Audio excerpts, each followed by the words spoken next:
He came to marry the golden one. He left carrying the forgotten one. The morning of the wedding, Celeste Vesper vanished, and every finger in that mansion pointed at her quiet, plain-dressed sister standing alone by the window. Marin Vesper didn't flinch, didn't cry, didn't beg. That was the moment Dorian Vale, the most feared man in 3 cities, stopped walking toward the altar and started walking toward her. He lifted her off the ground in front of both families. He carried her out. No one stopped him. If you want to know why a mafia boss abandoned a golden bride and chose the scapegoat sister instead, stay until the end, hit like, and drop a comment with the city you're watching from. I want to see how far this story travels. The estate smelled like white roses and old money, which was to say it smelled like a lie dressed up for company. Dorian Vale arrived at the Vesper Gate at 9 in the morning, 40 minutes before the ceremony was scheduled to begin, because he had learned long ago that arriving early told you more about a place than arriving on time ever would. He came in a black car, no motorcade, no show. 2 men rode with him, Wren, who drove, and Callum, who sat in the back and kept his mouth shut unless Dorian asked him to open it. That was the reason Dorian kept Callum around. Most men in his position surrounded themselves with people who talked. Callum understood that silence was its own kind of loyalty. The Vesper estate sat on a hillside outside the city, the kind of property that had been in a family long enough that the family stopped noticing how much it cost to maintain.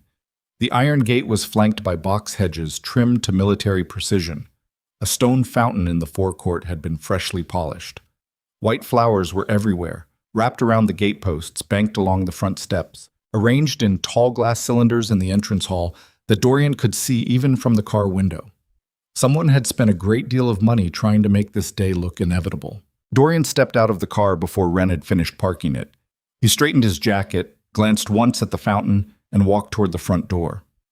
A Vesper family aide, young, sweating through his collar, met him at the top of the steps with the careful smile of a man who had been coached on what expression to wear. "Mr. Vale, we're so pleased. Is everything in order?" Dorian said. The aide blinked. "Sir?" "The ceremony, the families. Is everything in order?" "Yes, of course. Mrs. Vesper is just finalizing a few—" "Where's Celeste?" A flicker, so small that a less careful man would have missed it. But Dorian had spent 20 years reading the faces of men who were paid to lie to him, and he did not miss it. "She's getting ready," the aide said, "in her suite, with the family." Dorian looked at him for a moment longer than was comfortable. Then he nodded and stepped inside. The entrance hall was full of people moving at the controlled velocity of organized panic. Vesper family staff carrying flowers and folding chairs. 2 women from a catering company arguing in low voices near a side corridor. A man in a dark suit, security, not Dorian's, standing too close to the base of the main staircase with his arms crossed and his jaw tight. Dorian walked through all of it the way he walked through everything, which was slowly and without announcing himself.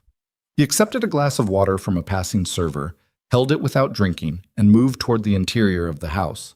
He had been to the Vesper estate twice before. Once for the initial meeting with Aldrich Vesper, the family patriarch, when the terms of the alliance were first discussed. Once for a dinner 6 weeks later, after the formal agreement had been reached, when the families had performed the ritual of sitting across a table from each other and pretending they were friends. On both occasions, he had cataloged the house the way he cataloged every room he entered: exits, sight lines, structural details, the small signs that told him who actually lived here versus who was being staged for his benefit. The house was beautiful in the way that houses belonging to old families often were. High ceilings, dark wood floors, paintings that were genuinely old rather than decoratively aged. But he had noticed on his first visit that the east wing of the second floor was colder than the rest of the house. The heating registers in that corridor had been closed, not broken. Someone lived there and was not encouraged to be warm. He had filed that detail away without knowing what to do with it. He was thinking about it now, standing at the foot of the staircase while the aide tried to redirect him toward the garden, where chairs had been arranged in neat rows and a string quartet was tuning up with the slightly frantic energy of musicians who had been told to be ready and then told to wait. "Mr. Vale, if you'd like to wait with the other guests, where is Aldrich?" "He's with the family, upstairs, I believe." "Then I'll go upstairs." He went upstairs. The second-floor landing opened onto two corridors. The main corridor ran toward the west wing, where the larger family suites were, where the doors were currently closed but audibly populated with the murmur of voices and the occasional sharp note of a woman's raised pitch. Not crying, not yet, something closer to controlled urgency. Dorian stood at the top of the stairs and listened for 3 seconds. Then he turned east. The east corridor was exactly as he remembered, cooler, quieter. The wallpaper here was a different pattern than the rest of the house. Older, a pale stripe that had faded toward white. The rugs were thinner. There were no fresh flowers in this part of the hall. The door at the far end was partially open. He didn't announce himself. He walked to the door and looked in. The room was not large. A single bed, a narrow wardrobe, a writing desk under the window. The window looked out over the back of the property, away from the garden, away from the fountain and the flowers and the chairs. No decorations, no vanity table. A bookshelf along one wall with books that had been read, actually read. Spines cracked, pages worn at the corners, a few with slips of paper marking places. The woman sitting at the writing desk had her back to him. She was not dressed for a wedding. She was wearing a plain gray dress, long-sleeved, the kind of thing you put on when you want to be invisible, and her hair was pulled back without ceremony. She was writing something, a letter or notes, he couldn't tell, and she did not turn when he appeared in the doorway. "They'll want you back downstairs," she said. Her voice was even. Not startled, not performing calm. Simply even, the way a person sounds when they have been braced for interruption long enough that interruption no longer breaks their surface. "I'm not one of yours," Dorian said. She turned then. He had been given a photograph of Celeste Vesper, the photograph that the Vesper family had provided as part of the formal alliance documentation. And Celeste had been exactly what you would expect from a family that packaged its children for strategic use. Dark-haired, luminous, composed in the way that women who were raised to be looked at learn to be composed. Beautiful in a way that was legible from across a large room. This woman was not Celeste. She was younger by 2 or 3 years, or perhaps it was only that she looked younger because no one had spent years teaching her how to present herself for display. Her eyes were darker than Celeste's, set behind glasses that she hadn't bothered to remove, and her face was the kind of face that required more than a glance to register. Not plain, precisely, but arranged for function rather than performance. She looked at him the way a person looks at something they have already calculated. "You're Dorian Vale," she said. "Yes." "You're early." "I know." She looked at him for a moment, and he had the specific unfamiliar sensation of being read. Not examined for threat, not assessed for power, read, the way you read something written in a language you're not certain you've translated correctly. "You should go find my father," she said. "Where's Celeste?" A pause, just a beat, just the length of one breath held and released. "Getting ready," she said. The exact words the aide had used, the exact inflection that meant something else. Dorian stepped into the room. She didn't move back. She watched him cross the small distance between the door and the desk and stopped close enough that she had to tilt her chin slightly to keep looking at him. And she kept looking at him, which told him something. "You're the other one," he said. "Marin." "Yes." "You knew I was early." "I heard the gate. You didn't come downstairs." "I wasn't asked to." He looked at the desk. The paper she'd been writing on had a column of numbers on it. Not household accounts, not a shopping list. A ledger format, tight and precise. The kind of notation that belonged in a financial document rather than a personal letter. She turned the paper over without appearing to think about it. The gesture was smooth enough that it might have been unconscious. Dorian didn't believe it was unconscious. "Where's your sister?" he said. Marin Vesper looked at him through those glasses, her hands folded now on top of the overturned paper, and said nothing. That was the first moment he understood that something in this house was wrong, in a way that the flowers and the fountain and the arranged chairs had been specifically designed to prevent him from noticing. He went back downstairs.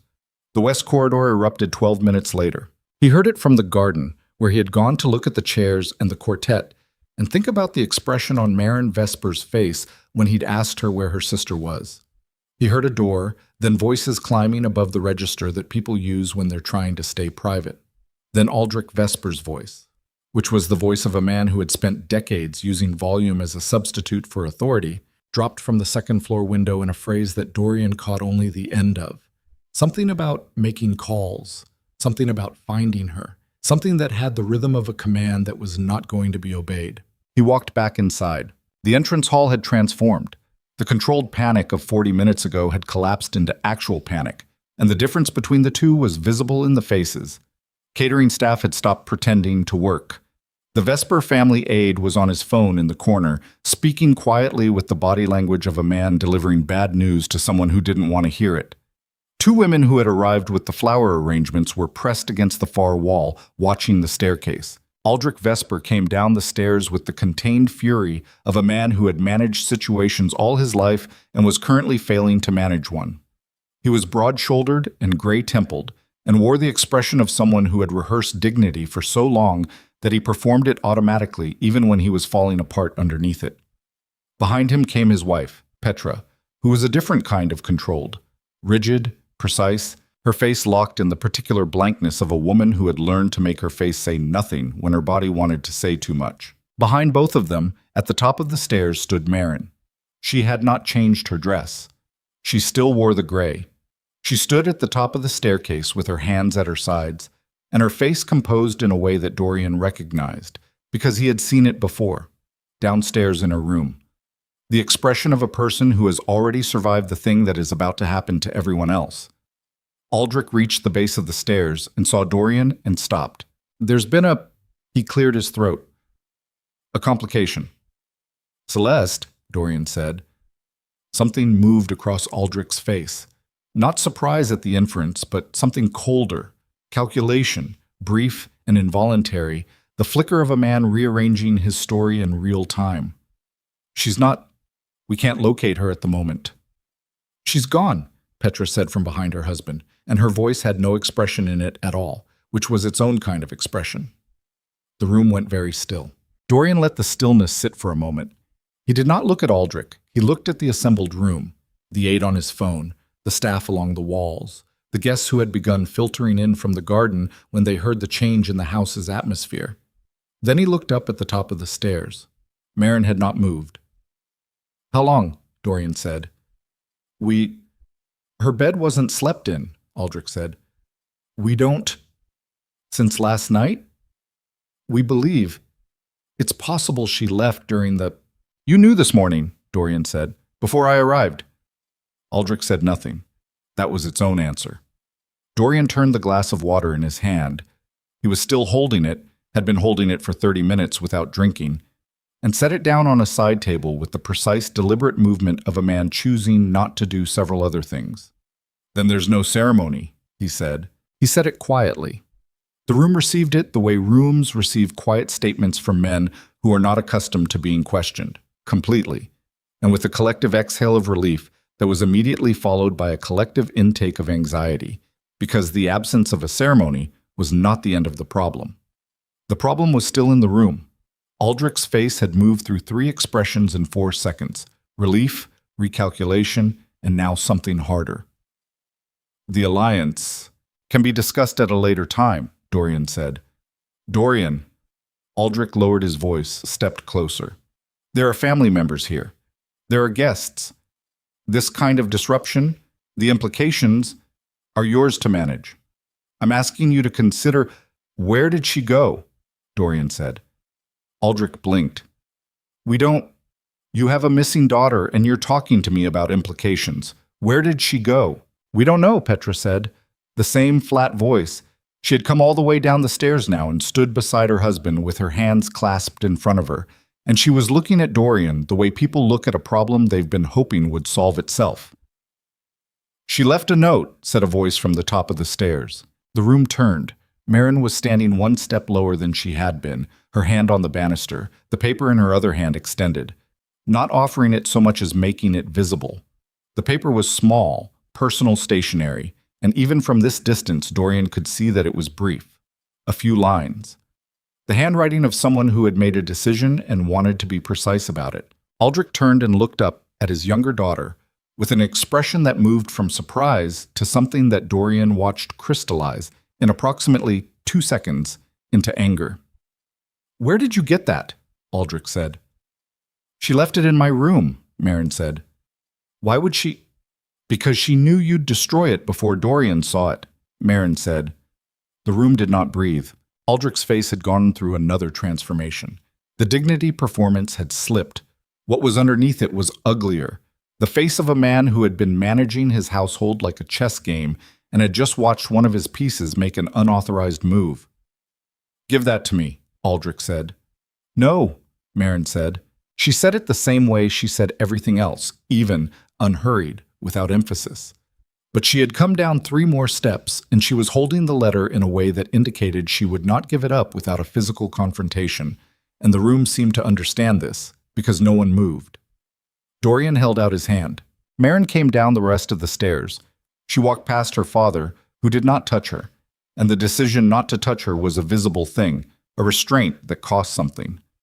And she crossed the entrance hall and placed the letter in Dorian's hand. He read it. It was 8 lines.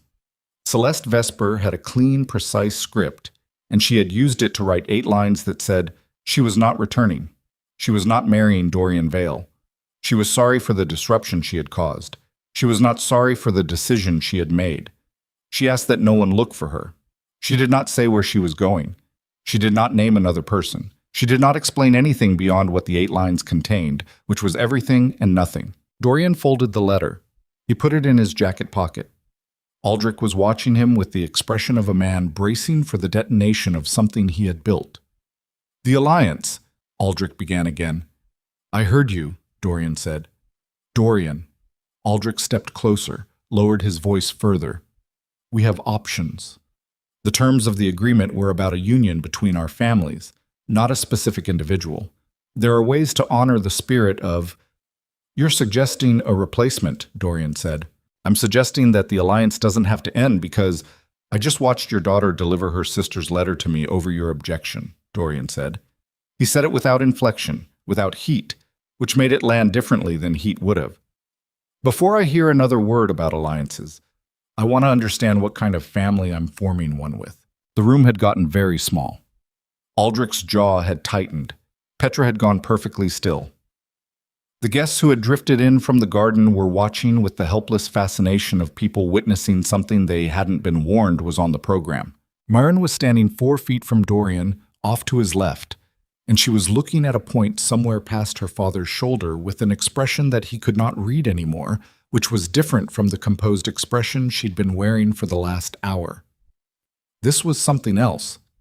Something that had been doing its job for a long time and was very tired. She did what any person would do, Petra said, and her voice had changed, taken on a tone that was not quite defensiveness, but had the same direction.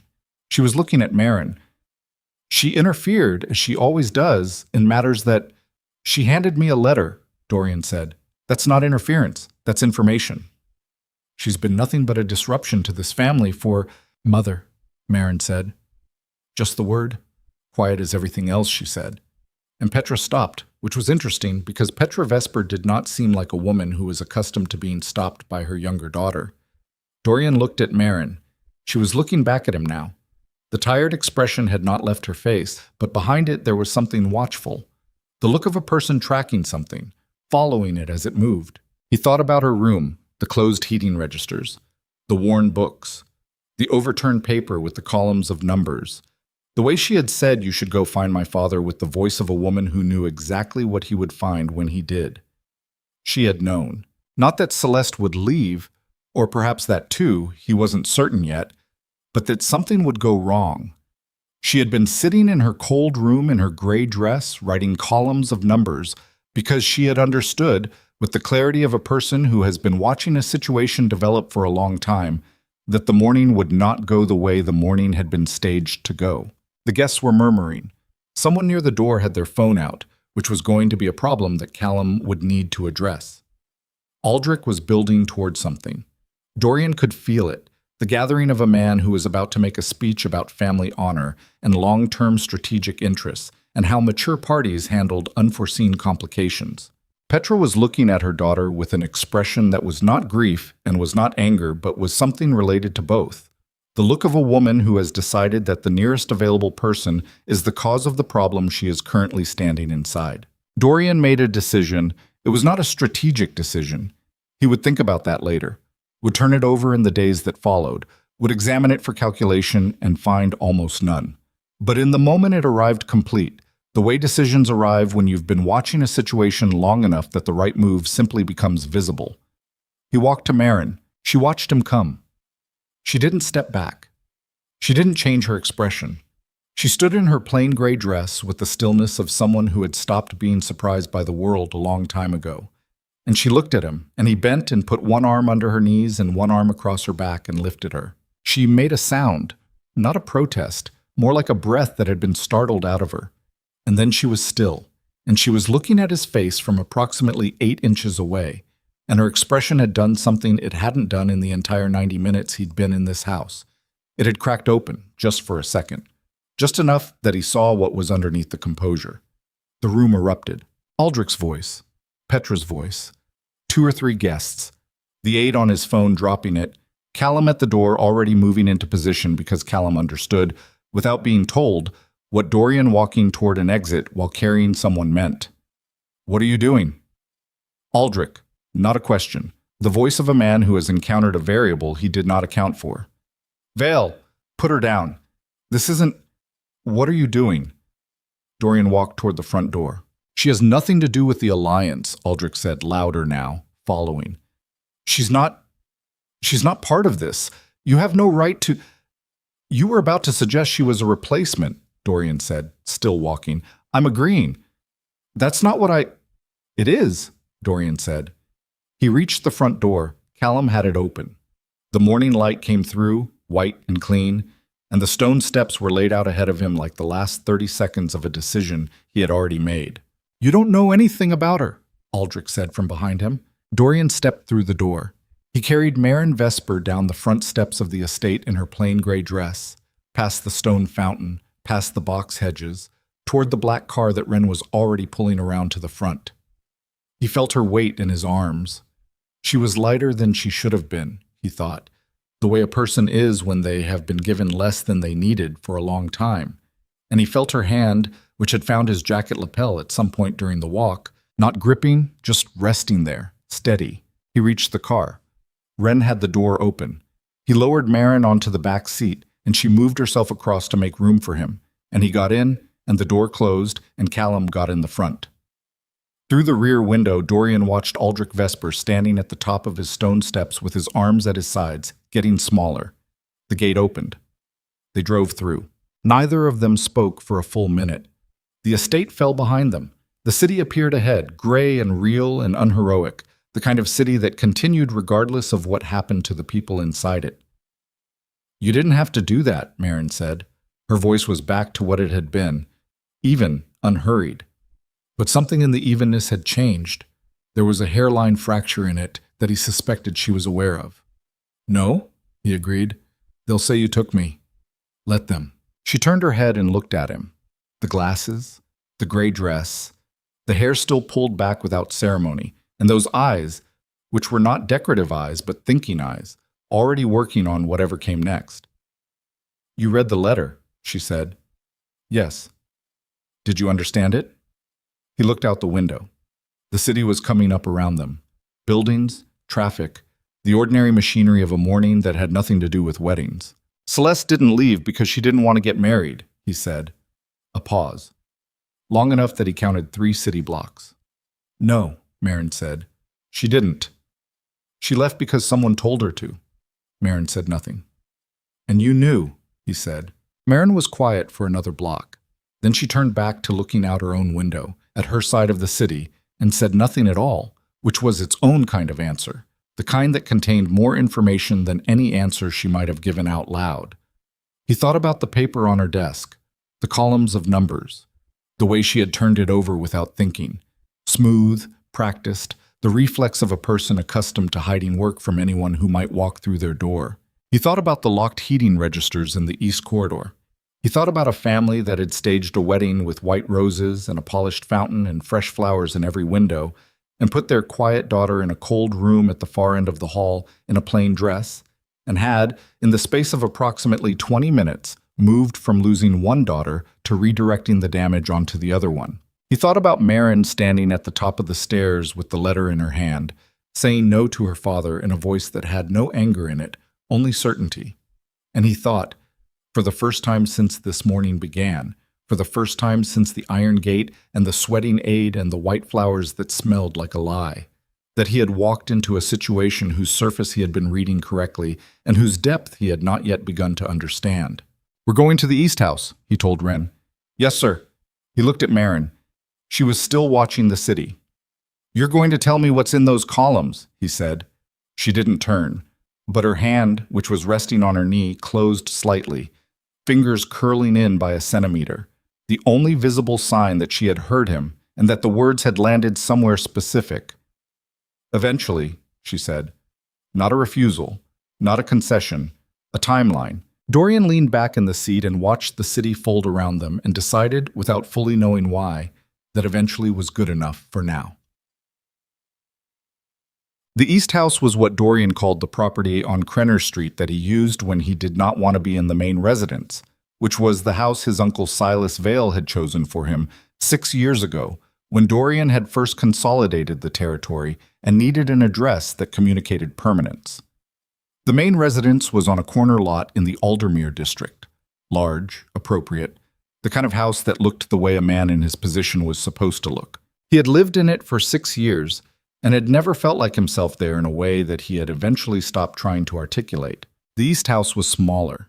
3 floors, Krenner Street's middle terrace block, unremarkable from outside, which was why he kept it. He had bought it 4 years ago without telling Silas, which had required some arrangement around the paperwork, because Silas tended to track Dorian's acquisitions with an attention that sometimes exceeded what an uncle's interest in a nephew's finances should require. He had told himself, when he bought it, that every man needed a place that wasn't monitored. He still believed that. He believed it more lately. Wren pulled up to the Krenner Street property at 10:40 in the morning.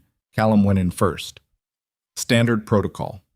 Not because the house was unsafe, but because standard protocol existed for the same reason all protocols existed, which was so that the one time it actually mattered, you hadn't gotten out of the habit. Marin got out of the car and looked at the building the way she had looked at him earlier, without visible reaction, assessing. "This isn't your main house," she said. "No." "Does anyone know about it?" He looked at her. "Why do you ask that?" She looked back at him steadily. "Because where you take me in the next hour is going to determine what my family does next. If this address is known to them, we have a shorter timeline than if it isn't." Dorian considered that for a moment. Then he said, "Inside." She went inside. Callum had done his check and was standing in the front room, which Dorian used as an office when he was here. A desk, 3 chairs, a window overlooking the narrow street. Not comfortable in any deliberate way. Functional. Marin stood in the center of the room and took it in. She did not touch anything. She did not sit. She stood with her hands at her sides and looked at the desk, the window, the single shelf of files along the east wall, and she was very quiet. "Your family will contact mine within the next 2 hours, Dorian said. He sat on the edge of the desk, which was not a posture he used with people he was trying to intimidate, which was part of why he chose it. "They'll want to negotiate. They'll frame what I did as an abduction and offer a resolution that involves me returning you." "Yes," she said. "I'm not going to return you." She looked at him. "Not because I've decided anything about you," he said. "Because I want to know what you know before I sit across a table from your father again." Marin was quiet for a moment. Then she said, "What makes you think I know anything?" "The numbers on your desk?" A beat. "The way you said Celeste didn't leave on her own?" Another beat. "The fact that you were dressed and ready and sitting in your room at 9 in the morning instead of getting prepared for a wedding you were supposed to be present at." He watched her. "You weren't surprised when she was gone. You were waiting for what came next." Marin moved to one of the chairs and sat down. She crossed her legs and set her hands in her lap and looked at him the way she had looked at him in the car, with the eyes of a person who is doing arithmetic in real time. "Celeste is not going to be found," she said. "Not by my family. Not by you. She's been planning this for 8 months. She has money, documents, and a route that doesn't use any name you'd know to look for. By the time anyone starts looking in the right places, she'll be 3 countries removed." "You helped her," Dorian said. "I made sure she had what she needed." "Why?" Marin looked at him for a long moment, not arranging the answer, working out how much of it to give him. Because they were going to use her, she said. Not you, not the alliance. My father and your uncle were going to use the marriage as a mechanism to move funds from your accounts into a structure that neither of you would control. Celeste was the distraction. The wedding was the distraction. The actual transaction was going to happen in the back end of the paperwork, in clauses buried in the alliance documentation that neither you nor Celeste would have had reason to examine closely. The room was very quiet. Dorian did not move.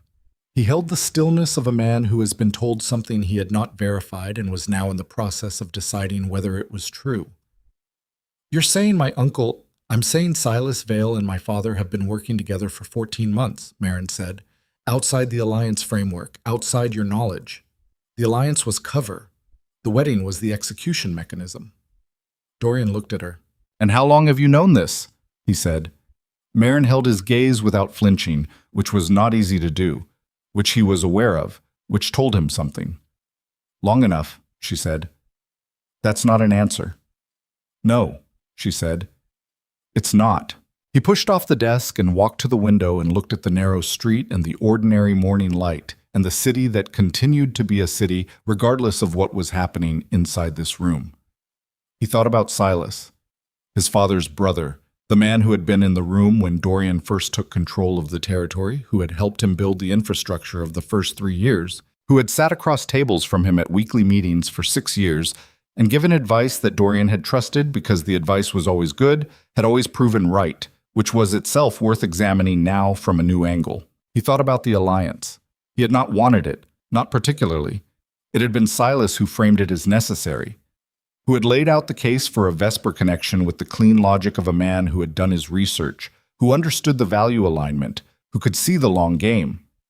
Dorian had agreed because the argument was sound, and because he had learned to trust Silas's arguments when they were sound. He thought about the documentation. He had read it. He had had his own lawyers read it. He was not a careless man with paper. But he also knew, in the specific knowledge of a man who had spent 20 years in rooms where the surface of things was professionally maintained, that a careful enough construction could pass through lawyers without detonating. That sufficiently buried language could mean something different than what it appeared to mean if you knew where to look and had reason to look there. He had not had reason to look there. He turned back to Marin. You have the documents, he said. She looked at him. The columns on your desk, he said. That's not accounting for your personal finances. That's a tracking structure. Someone who does that kind of work does it because they're building a case. Marin was quiet for a long moment. Then she said, I didn't come to your wedding empty-handed, Mr. Vale. The sentence landed in the room like the first stone dropped into still water. Not loud, not violent, but with the particular resonance of something that is going to keep sending out rings for a long time. Dorian looked at the woman in the plain gray dress, with the worn glasses and the careful hands folded in her lap, and understood, with the slow, absolute clarity of a man whose sight had just been corrected, that he had not rescued her this morning.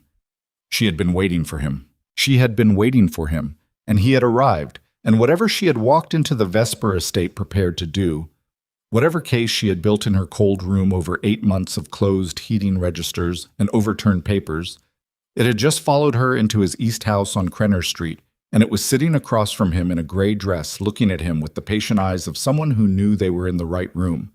He sat back down on the edge of the desk. Tell me, he said. Outside, the city moved without them. The morning continued.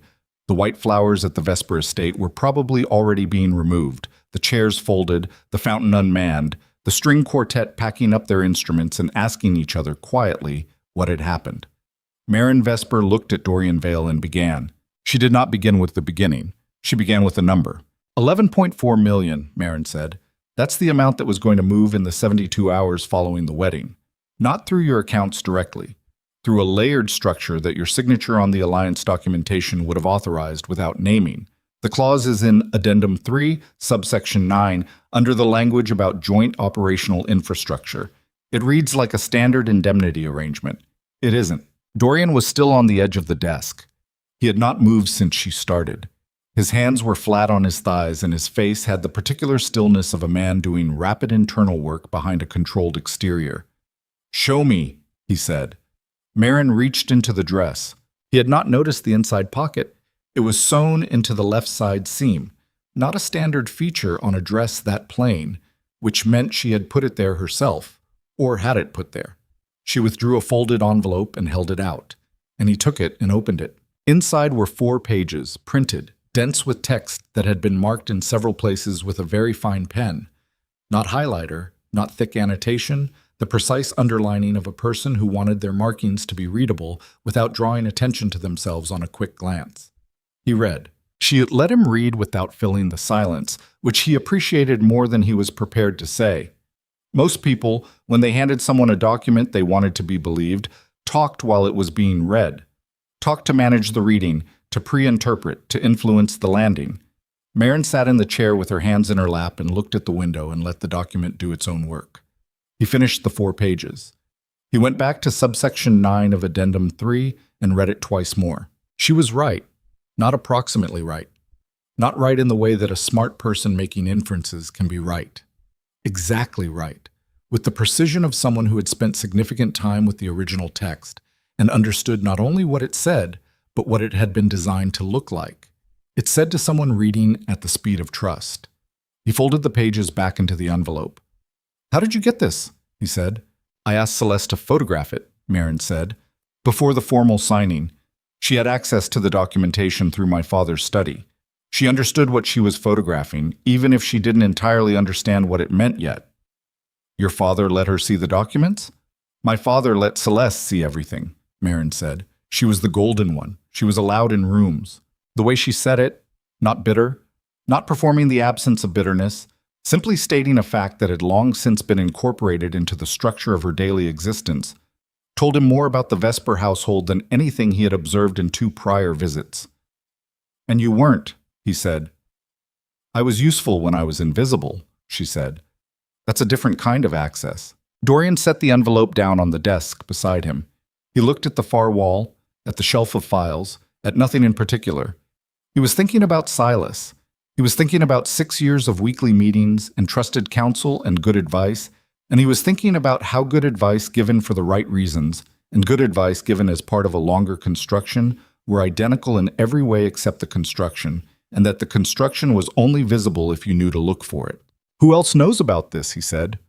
"No one who will say so." "That's not an answer." "It's the only honest one," she said. "The people who know are the people who built it. Your uncle, my father, 2 others whose names I have but whose positions I haven't fully mapped yet. Anyone outside that circle who encountered the structure was paid to file it and forget it. Lawyers. 1, and an accountant who no longer works in this city." Dorian looked at her. "You tracked an accountant." "I tracked the gap," she said. "When someone disappears from a position abruptly and the official reason doesn't fit the timeline, there's usually something filling that gap that isn't in any record. I found the payment. The accountant had already gone, but the payment trail told me enough." He was quiet for a moment. 8 months, he said. 14, she said. "I've known something was structurally wrong for 14 months. It took me 8 months to build enough documentation to know what it actually was." "You did this alone." She didn't answer that directly. "Celeste helped when I asked her to. She didn't fully understand the scope until recently. When she did, she chose to leave rather than go through with a wedding that would have made her complicit." "Or made her a liability," Dorian said. Maren looked at him steadily. "That too." He got off the desk and walked to the window again. The street outside was quiet. A woman pushing a stroller, a delivery van double-parked halfway down the block, pigeons on the opposite roofline. The completely ordinary texture of a city morning that had no idea what was being discussed 3 floors above street level, in a house that wasn't on any of Dorian Vale's official paperwork. He thought about what it meant that the wedding had been staged, that Celeste had been positioned as bait, positioned by her own father, which required a specific kind of relationship between a parent and a child that Dorian did not want to spend too much time examining because it made his jaw tighten in a way he didn't particularly like. That the man he had trusted longest and most automatically had been operating a parallel structure inside Dorian's own empire for over a year. He thought about the meetings, what had been decided in them, what he had authorized, what he had signed. "The charity accounts," he said. He set it to the window. Behind him, Maren was very still. "Tell me about the charity accounts," he said. A long pause. "They're clinics," she said finally. 3 of them, funded through a charitable structure that runs on the edge of your operational territory. They serve women and children who've been displaced by the kind of displacement that doesn't get reported. The funding is legitimate on its face. The source is less straightforward. He turned around. You built them, he said. She met his eyes. I set up the financial architecture. Celeste's name is on the front-facing documents because my name would have drawn attention in that context. And the funding source is routed through 3 accounts that your uncle believes are operational contingency funds. She said it evenly. They're not. They never were. I redirected them 18 months ago when I first identified the scope of what Silas was building. I needed resources that couldn't be traced back to me directly, and I needed them to go somewhere that would be difficult to shut down without attracting scrutiny. Dorian stood very still. You took money from accounts in my territory, he said. I took money from accounts that Silas had already earmarked for a conspiracy against you, she said. I put it into clinics that provide medical care to people who have nowhere else to go. If you want it back, I can produce every transaction record. The room had changed temperature without changing temperature, which was a thing that happened in rooms where 2 people were approaching the outer edge of what civility could contain. That's not the point, Dorian said, and his voice had a flatness in it that was different from his earlier flatness. Quieter, in a way that was louder. No, she said. The point is that I used resources from your territory without your knowledge or consent, and that's a violation of a boundary you have every reason to hold. I know that. Then why? Because I weighed it, she said. I weighed it against doing nothing while Silas and my father finished what they were building, and I decided that doing something wrong was better than doing nothing. You decided, he said. Yes. For my territory. For accounts under my name. For children, she said, in 3 clinics that are still operating, that operated through this morning and will continue operating tomorrow regardless of what you and I decide to do in this room. Dorian looked at her for a long time. She held the look without deflecting, without softening it, without performing anything. She had done what she had done, and she had explained why, and she was not apologizing for it, and she was not pretending it was uncomplicated. He found that he could not argue with it. Not because he agreed with it. He didn't, not fully, not yet, but because it was internally consistent in a way that his anger couldn't find purchase on. She had weighed it. She had decided. She had operated with the resources available to her in a situation where the alternatives were limited, and she had pointed the output at something that was hard to condemn regardless of the methodology. He had done the same thing, in different rooms, on different scales, with different stakes. He had done exactly the same thing many times. He sat back down. You need to understand something, he said. All right. If this is verified, the documentation, the accounts, Silas's involvement, the response is going to be something that can't be undone. I don't dismantle 14 months of a man's work quietly. There's no version of this where I take apart what he built and everyone goes home. I know, she said. People who built it with him will need to be removed. I know. Including, possibly, members of your family. She did not look away. I know that too. And you're still sitting here. I'm still sitting here, she said.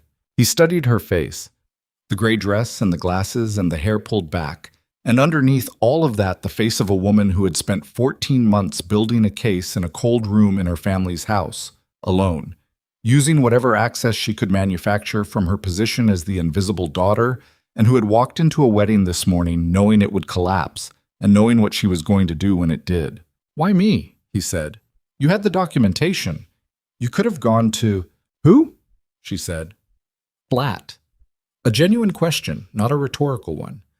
Who would I go to? Law enforcement that your uncle has cultivated for 6 years? A legal system that would require me to surface information that would immediately put me at risk with both families? I needed someone with the resources to act on the documentation and the motivation to act on it now. She looked at him steadily. You're the only person in this situation who is being actively harmed by what they built. Everyone else is either benefiting or irrelevant. So you used me. I gave you information that you needed, she said. Whether that's use depends on what you think you're owed. He almost laughed. It didn't reach his face fully, but something moved in it. A shift at the corner of his mouth, that surprised him as much as anything had surprised him in the last 2 hours. "You're not what your family thinks you are," he said. "No," she said. "I spent a long time making sure of that." A knock at the door, 2 short, 1 long, Callum's signal. Dorian straightened. "Come." Callum opened the door. He was holding his phone at his side, which meant the call had already happened, and he was reporting the result rather than interrupting for a live one. "Aldrich Vesper," Callum said. "And Silas." Dorian went still in a different way. "Together?" he said. "Same call." Silas initiated. "Your uncle wants a meeting. Today." Aldrich's added his voice at the end. Sounds like he was in the room. "They're requesting the Aldermere house, 3 o'clock. Dorian looked at the window, then back at Callum. "Tell them I'm available.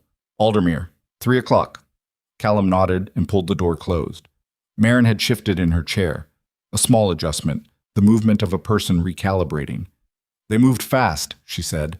"They had a contingency," Dorian said. "They prepared for something going wrong today. The speed tells me this is the contingency running, not improvisation." "Then the meeting isn't a negotiation," she said.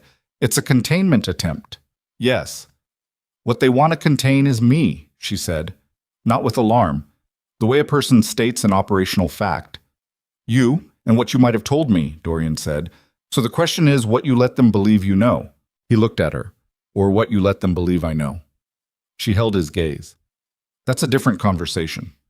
"It's the same conversation," he said. "You came here with documentation and a strategy.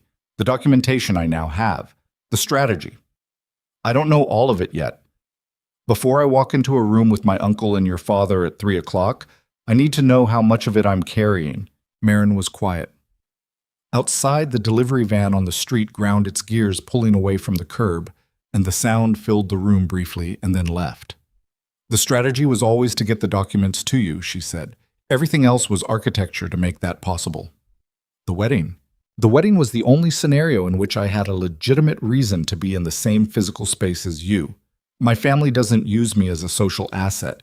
I don't attend Vesper business meetings. I don't exist in the intersections where our families have operated." She looked at her hands, then back at him. "The wedding was the one event where my presence was expected.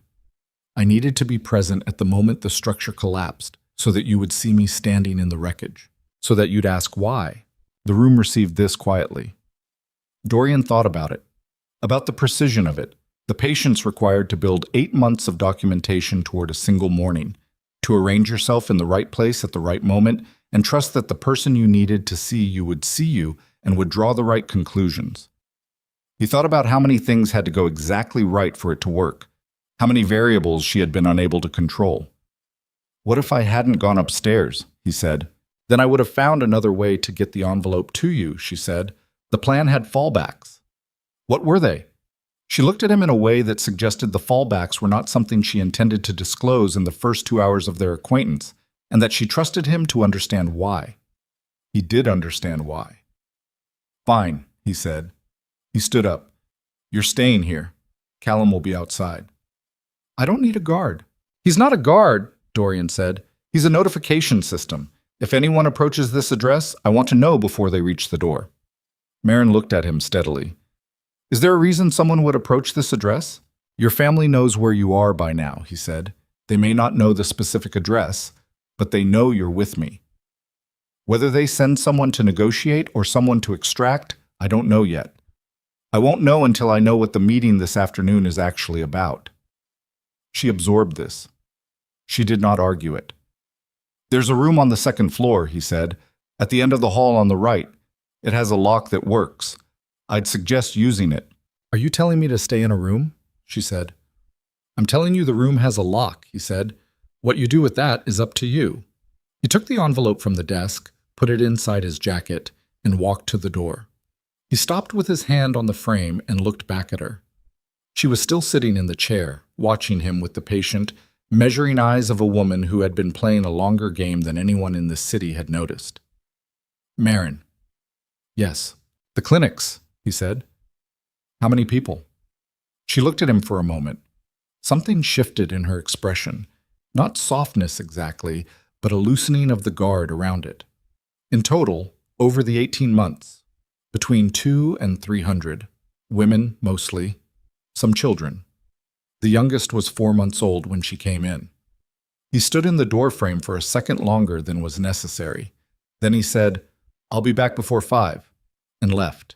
Callum was in the corridor and they walked to the front together, and Dorian said nothing, and Callum, who understood when nothing was the correct thing to say, said nothing back. The drive to the Aldermere house took 20 minutes, and Dorian spent the first 10 of them looking out the window at the city and the last 10 looking at nothing, doing the arithmetic of a situation that had expanded well beyond the shape he had assigned it this morning when he had stood at the top of a hillside property and smelled white roses and old lies. He arrived at the Aldermere house at 11:45 and went straight to the office on the second floor and locked the door and took out the envelope and read it again, this time more slowly, looking for every buried mechanism, every clause that carried a second meaning, every place where the language had been engineered to mean something other than what it appeared to say. He found 4 of them.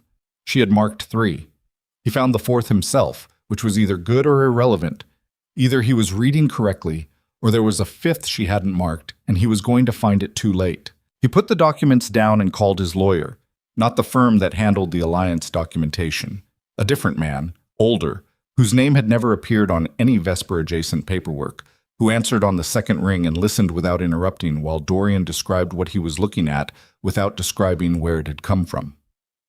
When Dorian finished, the lawyer was quiet for a moment. Then he said, "That subsection, if it operates the way you're describing, you'd have essentially authorized a discretionary transfer mechanism with no ceiling and no attribution requirement. The entity holding operational authority over the infrastructure clause would be able to move funds without your direct approval on each transaction. How many transactions before it tripped a regulatory flag? Structured correctly? You could run 40, 50 individual movements under the reporting threshold. Aggregate exposure could reach..." A pause. Dorian heard the man exhale through his nose. "Significant. Very significant." 11:4, Dorian said. Another pause. "That's a specific number." "I know." "Dorian." The lawyer's voice changed register slightly. The particular register of a man who cared about the person he was advising and wanted that to be audible without being performed. "Where did this come from?" "I'll tell you when I can." "The alliance documentation. You signed it." "I know." "If this is what it sounds like, your signature isn't just a liability. It's the mechanism. You're the mechanism." "I know that too," Dorian said. He hung up. He sat in the Aldermere office for 4 minutes, which was the amount of time it took for the specific quality of his anger to settle into something he could use. He had learned this, that anger, held too hot, burned the hand that carried it, that the useful form of it was lower and harder and quieter, the kind that could be directed rather than detonated. He had learned it in his 20s, in rooms where he had needed to be the coldest person present, and he had gotten very good at it. When the 4 minutes were done, he took his phone back out and called Silas. His uncle answered on the first ring, which meant he'd been watching for the call. "Dorian." His voice was warm. It was always warm. Silas Vale had the voice of a man who had decided, at some point early in his life, that warmth was a more efficient weapon than coldness, and had practiced it until it was seamless. "Hell of a morning." "Yes," Dorian said. "Are you all right?" "I'm fine. This business with the girl. I have to say, I didn't see that coming. Celeste vanishing like that. Aldrich he's not taking it well. I've been with him since 10. Dorian noted the timestamp. Since 10. He had left the Vesper estate shortly before 10. Silas had been with Aldrich within the same hour. "I'll bet," he said. "What do you want to do?" Silas said. "About the ceremony, the alliance, we need to think about damage control. There are people who know this was scheduled. Word's going to..." "I took the other sister," Dorian said. A pause. 3 seconds. "I'm sorry?" "Marin Vesper. I brought her with me when I left." He said it with the complete steadiness of a man delivering information, nothing more. "I wanted Aldrich to know before the meeting." Another pause. Longer this time. Dorian. The warmth in his uncle's voice had acquired a layer. Not gone, but adjusted, the way a flame looks when the wind hits it from one side. "What do you mean, you took her?" I mean, she's with me, Dorian said. She'll be with me at the meeting. That's not... We can't have her at that meeting. The dynamics are already... 3 o'clock, Dorian said. Aldermere. He hung up before Silas could reframe it. He sat back in the chair and looked at the ceiling and listened to the house, which was the large and appropriate house that Silas had chosen for him and that he had never felt like himself inside. And he thought about that choice, small and seemingly insignificant, a house recommended by someone he trusted because the recommendation was reasonable. And he thought about how many reasonable recommendations could be threaded through 6 years of proximity, each one innocuous, each one advancing something that only became visible when you looked at the total pattern from a distance. He thought about Marin Vesper doing exactly that, looking at the pattern from a distance, alone, in a cold room, over 14 months, until she could see the whole shape of it. He drove back to Krenner Street at 1:30. Callum reported no approaches. The second-floor room was locked from the inside. He knocked. "It's me," he said. The lock disengaged. She opened the door and looked at him, and he saw that she had used the time. She was slightly more composed than when he'd left. Her hair rearranged, the particular look of someone who had spent the intervening hours working through something internal and had arrived at a new position. "The meeting is at 3, he said. "Silas and Aldrich. I told them you'd be there." Marin was quiet for a moment. "How did Silas respond?" she said. "He didn't like it." "That's useful." "Yes," Dorian said. "I thought so." She looked at him. The measuring look, the look he was beginning to recognize as her real face beneath every other expression she wore. "What are you going to do when we get there?" "Listen," he said. "I'm going to let them tell me the story they've prepared. I'm going to watch how they tell it, and then I'm going to ask them about Addendum 3, subsection 9. He watched something move through her expression, something quick and controlled, a flicker of the same thing he had seen on the Vesper stairs when she'd handed him the letter. "And if they deny it," she said, "then we have the documents," he said. "And you have the rest of what you've been building for 14 months, and we'll use whatever is necessary." He looked at her. "But I want you to understand something before we walk into that room." "All right. When this opens," he said, "it doesn't close easily. What I do with Silas, what the outcome of that is, it's going to move things. It's going to create a space, and other people are going to try to fill it, including people who are worse than Silas, including people who would look at a woman who can track financial structures across 14 months and see a tool rather than a person. I've been a tool my whole life," she said. "I know how to look like one without being one." "This is different," he said. "This isn't your family." She met his eyes fully. "I know what I walked into, Dorian." It was the first time she had used his name. He noticed it. He did not remark on it. "Then get your coat," he said. "We leave in 20 minutes. She turned to get it, and he was already at the door when she said, "There's a 5th clause." He stopped. "In the documentation," she said, "I marked 4. There's a 5th. It's in the signature block itself, in the witness attestation language. It authorizes an agent of record to execute transfers on behalf of the primary signatory in cases of operational emergency." She turned and looked at him. "The agent of record named in the attestation is Silas Vale." The hallway was quiet. Dorian stood in the doorframe with his hand on the frame and looked at his uncle's name written in the notation of Marin Vesper's very fine pen inside his jacket pocket, and he understood that he was not going to a meeting this afternoon. He was going to a reckoning. The word completed itself in his mind as he stood in the doorframe of the second-floor room on Krenner Street, Marin's voice still in the air, his uncle's name still settling into the space between them like something that had been waiting a long time to land. Agent of record, Silas Vale. It meant that from the moment Dorian had signed the alliance documentation, every transfer authorized under that emergency clause had a legal executor who was not Dorian. It meant the mechanism wasn't just buried in the language. It was complete, operational. It had been operational from the day of signing, waiting only for the wedding to finalize the secondary structures that would make the first movement invisible in the noise of a new alliance's administrative activity. It meant the wedding was not the beginning of the trap. It was the closing of it. Dorian turned back into the corridor. He did not speak.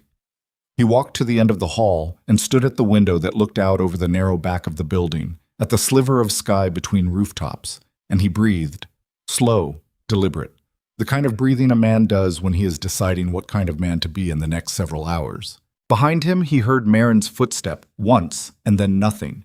She had stopped at the threshold of the room, watching him, not filling the silence. He appreciated that about her in a way that was starting to feel inconvenient. "The fifth clause," he said to the window. "How long have you had it?" 3 weeks, she said, "and you didn't lead with it." "I needed to know if you'd read the first 4 yourself before I gave you the fifth," she said. "If you missed all 4, the fifth wouldn't mean anything to you yet. If you read them and found 3, it told me how carefully you were reading. If you found all 4 on your own—" "I found 4, he said. "I know," she said. "That's why I gave you the fifth." He turned around. She was standing in the doorframe still, her coat over her arm, and she was looking at him with the expression that was her real face, the measuring one, the one that was always working, and underneath it, something he hadn't seen before. Not apology. Something more complicated than apology.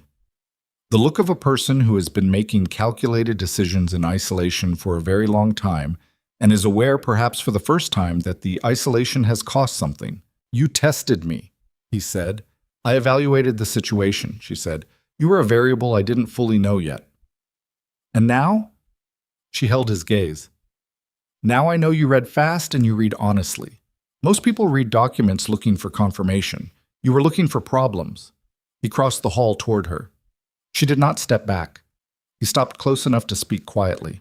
"If we walk into that meeting and Silas understands what you've given me," he said, "the dynamic shifts from containment to something else. You understand that?" "Yes." "He'll move the risk onto you," he said. "He'll frame you as the source of a fraudulent document package intended to compromise the alliance. He'll tie the charity accounts to you, the unauthorized use of funds from my territory. He has enough to make that case if he needs to." "I know he does," she said. "I built that exposure myself. I knew when I redirected those accounts that it created a vulnerability." "You built a vulnerability into your own position." "I built leverage into his," she said. "If he surfaces the charity accounts, he has to explain how he knows about them. He has to explain why he was monitoring accounts that weren't on any official record, which means he has to explain the monitoring structure, which opens everything else." She looked at him steadily. "He can use it against me, but it costs him more than it costs me." Dorian studied her face. "You've wargamed this." "I've had 14 months, she said, "and very little else to do in the evenings." He almost said something. He stopped himself. He stepped back and said, 20 minutes, and went downstairs. Callum was in the front room. Dorian told him what the meeting was and what he expected from it, and Callum listened without expression and said he'd bring 2 additional men and have them positioned outside Aldermere before 2:45. And Dorian said good. And that was the entirety of the operational conversation because Callum was the kind of person who needed the architecture and could build the details himself. They left Krenner Street at 2:15. Marin sat in the back seat beside Dorian and looked out the window the entire drive, which was 21 minutes, and said nothing, and he said nothing. And the silence between them had acquired a quality that was different from the silence of the morning, less careful, less managed. More like the silence of 2 people who have been moving through the same information and have arrived, independently, at the same destination. The Aldermere house received them at 2:37. Silas was already there. That was the first thing Dorian noted. His uncle standing in the entrance hall of Dorian's own house, positioned near the foot of the staircase, with a glass of water in his hand and his jacket open and his face arranged in the expression of a man who was at home in the space. He had a way of doing that, of occupying a room so that it looked like the room had been organized around him rather than that he had arrived in it. Dorian had watched him do it in negotiation rooms, in restaurants, in the back seats of cars. It was a skill, and it had always read to Dorian as competence. He was reading it differently now. Silas was 61 years old, heavy through the shoulders, with gray hair that had been silver blonde in his youth, and a face that was still handsome in the architectural way of men who had been genuinely attractive once and had let time work on the bones. He had his father's eyes, the same pale gray as Dorian's, the family marker, and he used them the way he used the warmth in his voice, as a managed instrument. He looked at Marin and the instrument calibrated. "I didn't expect—" He caught himself, smoothed it, turned the catch into a movement toward hospitality. Dorian, we should talk before... Where's Aldrich? Dorian said. He's on his way. There were some family matters to it. Sit down, Silas. A pause. Very brief. The pause of a man recalculating in real time. He sat. He chose the chair nearest the window. The chair that faced the room rather than the door. The position of a man who preferred to see everything coming. He set his water glass on the table beside him with the careful placement of someone managing his own hands. Dorian sat across from him. Marin took the chair to Dorian's left, slightly back. Not behind him, not beside him, a position that was neither subordinate nor prominent. A position that said observer, which Dorian suspected was deliberate. Silas looked at her again. Marin Vesper, he said. The warmth was still in his voice, but it was working harder now. I have to say, this morning it's been a lot of moving parts. How are you holding up? She looked at him. Fine, she said. It must be. The situation with Celeste, the disruption to the ceremony. I said I'm fine, she said. The warmth recalibrated again. Silas looked at Dorian. She's resourceful, isn't she? Tell me about the attestation clause, Dorian said. The room changed. It didn't change visibly in Silas. He was too practiced for that. But something in his body did a very small thing, a microscopic adjustment that Dorian caught because he had been watching for it. A tightening at the base of the throat, a fractional shift in the position of the hands. The attestation, Silas began with the voice of a man beginning to construct a bridge while walking onto it. Subsection 9, Addendum 3, Dorian said. Agent of record, your name. Silas looked at him for a long moment. The warmth was still there, but it had changed quality. It was now the warmth of a fire that was deciding whether to bank or burn. That clause is a standard operational. It names you as executor, Dorian said. Specifically, not a generic agent, you. In cases of operational emergency, someone needs to be able to... What constitutes an emergency, Silas? In the language of that clause? A pause. Dorian, read it to me. The definition of operational emergency. Tell me what qualifies. Silas set his water glass down. He uncrossed his legs and recrossed them in the other direction, the movement of a man shifting weight without appearing to shift weight. The language is broader than I think It qualifies anything that falls under the operational discretion of the senior advisory party, Dorian said, which is you, which means you define the emergency, which means there is no emergency clause. There is just a transfer mechanism that you can activate at any time you determine it's warranted. He looked at his uncle. Under documentation I signed. Silas was quiet. In that quiet, Dorian heard the architecture of 6 years, the recommendations and the advice and the good arguments and the reasonable positions, and he heard them with a new frequency beneath them, the subsonic note of something that had been building toward this room for a long time. He did not let himself feel it yet. He filed it. He would feel it later, in private, at a time when feeling it would not cost him something he couldn't afford to spend. You've been talking to someone, Silas said. His voice had come down from warmth into something lower and more precise. The documentation you're describing, you couldn't have read that this morning, not to that level of specificity. Someone read it for you. Someone read it with me, Dorian said. Silas looked at Marin. She looked back at him. And something happened in Silas Vale's face that Dorian had never seen there before. Not anger. He had seen Silas angry, carefully, in controlled increments, not surprise. This was something older and colder. The expression of a man who has been running a long game and has just seen his last significant variable come into alignment against him. She's been in your ear since this morning, Silas said. He was looking at Dorian now, but the words were triangulated, meant to be heard by both of them. Dorian, think about what today was. She helped her sister run. She positioned herself in the wreckage. You walked in and saw a woman standing alone and you read it as innocence. The voice had acquired a pedagogical tone, the tone of an elder correcting a younger person's naive interpretation. That's not innocence, that's construction. I know it's construction, Dorian said. Silas blinked. I know exactly what she built and how she built it, Dorian said. I've been reading the documentation for the last 3 hours. What I want to know is whether you're going to explain the attestation clause, or whether we're going to sit here while you run variations on the framing until Aldrich arrives and you have a second voice in the room. The front door opened. Aldrich Vesper came in with the displaced energy of a man who had spent 3 hours managing a situation that kept outrunning his management of it. He was still dressed formally, the morning's wedding suit slightly loosened at the collar, and his face had the gray, compressed look of a man who had not eaten and had been making phone calls and had found none of the calls satisfying. He stopped when he saw Marin. Not stop the way you stop when you're surprised. Stop the way you stop when you see something you've been trying to prevent and have been unsuccessful at preventing.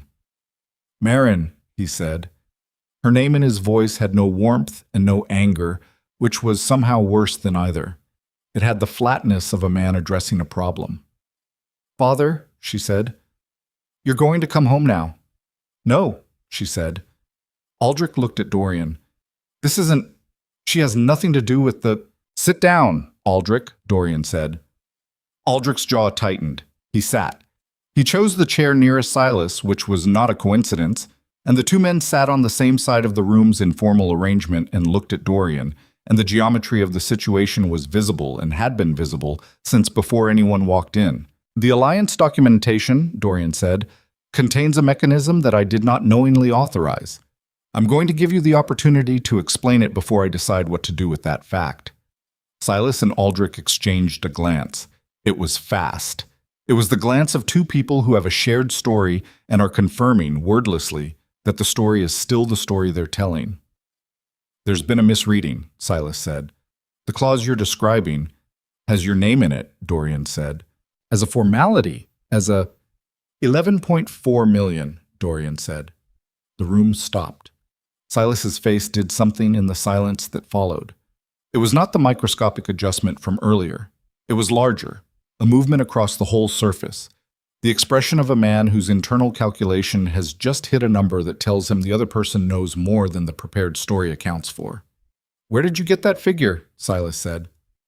Does it matter? It matters considerably, Silas said, and the warmth was gone now, completely. And what was underneath it was not anger either, but something more fundamental. The focused, patient attention of a man who has operated in dangerous environments long enough that danger doesn't make him loud. It makes him quiet. Dorian looked at his uncle, at the man who had been in the room when he consolidated the territory, who had been beside him at the table when the first major contracts were signed, who had come to the hospital when Dorian's father died and stood at the bedside and said, with what had seemed like grief, that he would make sure Dorian never had to face the business alone. You've been running a parallel structure inside my operation for over a year, Dorian said. The Vesper Alliance was cover. The wedding was the mechanism. The documentation gave you legal authority to move funds you'd been positioning for 14 months. He paused. Tell me I'm wrong. Silas said nothing, which was finally its own kind of answer. Aldrich moved first, not physically, but verbally, the way a man moves when he has been sitting on a contingency and the moment for it has arrived. Dorian. His voice had changed from the flatness of 2 minutes ago into something more deliberate, the voice of a man making an argument he has rehearsed. What you're describing, the structure, the funds, it was built to protect you. The territory has vulnerabilities. There are parties, I don't need to name them here, who have been watching your operation for 2 years, looking for a point of entry. The structure we built was a defensive measure, a way to move assets quickly if the operation came under threat. Without my knowledge, Dorian said. Without the exposure that comes from documented authorization, Aldrich said. If the structure is on paper as yours, it becomes a target. If it's held outside, if it's held under my uncle's name with no record linking it to me, Dorian said, then when it moves, it doesn't move back. Aldrich stopped. 11.4 million, Aldrich, Dorian said, under a clause that your family's lawyers drafted, into a structure that my uncle controls, with my signature on the authorization. He looked between the two men. Tell me the defensive framing again. Dorian. Silas again. The voice had found a new register. Not warmth, not the teacher's tone, something raw, something that might have been the closest Silas came to genuine. You are not equipped to manage what's coming at this territory alone. You haven't been for 2 years. I have been building a buffer. Yes, outside your direct line of sight. Yes, in ways that required structural arrangements you wouldn't have approved if I'd brought them to you directly. Because you wouldn't have approved them. You still don't understand the full scope of what is moving toward you. Then explain it to me, Dorian said. I will, Silas said. I will explain all of it, but not in this room. Not with her in this room. He meant Marin. He said her the way you say a variable that has disrupted an equation. She stays, Dorian said. Dorian, she stays, Dorian said, or we're done talking. Silas looked at Marin with the long, considering look of a man recalculating the cost of an obstacle. Marin returned the look with nothing on her face at all. She was perfectly still, her coat still folded over her arm, her hands quiet. Then Silas said, "The clinics." The word landed in the room differently from everything else that had been said. Marin's stillness changed quality. Not visibly. She didn't move. But something in the air around her changed, the way air changes when a pressure system shifts. 3 clinics, Silas said.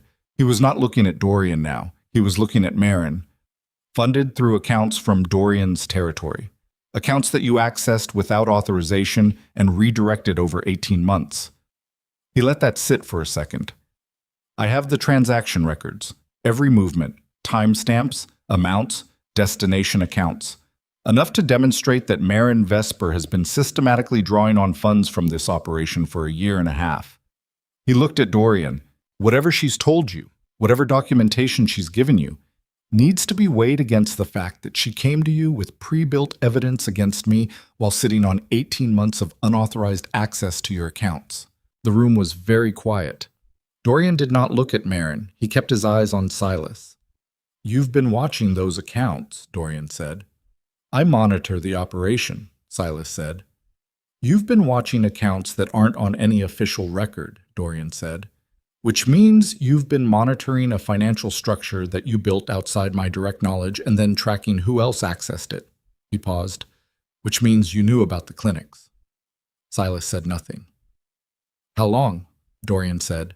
Silas picked up his water glass. He took a measured sip and set it back down with the precision of a man who needed something to do with his hands while he decided how much to give. 8 months, he said. The number dropped into the room. 8 months. Marin had told Dorian she spent 8 months building documentation. Silas had known about the clinics for 8 months, which meant Silas had known what Marin was building for almost as long as she'd been building it. You let her keep going, Dorian said. His voice had gone very flat, the useful kind of flat. You knew she was accessing the accounts, you knew she was building a case, and you let her continue. I needed to know the scope of what she had, Silas said. You used her, Dorian said. You let her do the work of documenting the structure, and then you waited until she brought it to someone before you surfaced the clinic exposure. I let her walk into a room with you and hand you a set of documents that, without the clinic transactions, look like evidence against me, Silas said. With the clinic transactions, they tell a more complicated story. A story about a woman who accessed your funds without authorization, who helped her sister flee, who positioned herself in the aftermath of a collapsed wedding and handed a powerful man a package designed to direct his anger away from her family's actions and toward mine. That's not what happened, Marin said. It was the first thing she had said since Silas began. Her voice was even, but there was something underneath the evenness now. A fine vibration, the sound a structure makes when it is under pressure. No? Silas looked at her directly. You used Celeste to photograph documents from your father's study. You redirected operational funds into accounts under your sister's name.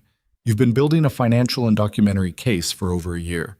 You arranged yourself at the site of a collapsed wedding, handed the result of that work to the man your family was attempting to defraud, and presented it as evidence of concern for his interests. He paused. What would you call that? Survival, she said. The word hung. I call it survival, she said, and this time the evenness had fractured. Not broken, but fractured. The hairline crack visible in the quality of her voice, in the set of her jaw, in the way her hands had closed on the coat in her lap.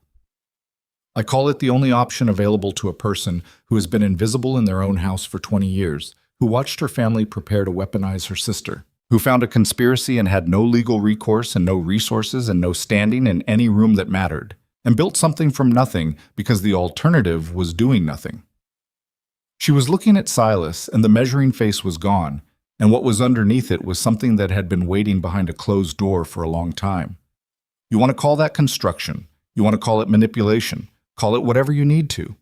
I built clinics. I documented a fraud. I gave the evidence to the person it would harm most to keep quiet. If that's a case against me, make it. Silas looked at her for a long time. Then he looked at Dorian. She's going to cost you everything, he said, quietly. The pedagogue again, but stripped of warmth now, just the bare bone of it. She came into your house this morning with a plan she's been running for over a year, and you've been inside it since you walked up those stairs. Whatever she's told you, whatever she's made you feel, you are a mechanism in her strategy, same as the wedding was a mechanism in mine. Dorian stood up. He did it slowly, the way he did most things, and the room tracked him the way rooms track men who have decided to stop sitting down. You've been running a parallel financial structure inside my operation for 14 months, he said. You had my signature on a document that would have authorized you to move $11 million through an untraceable mechanism without my knowledge or approval.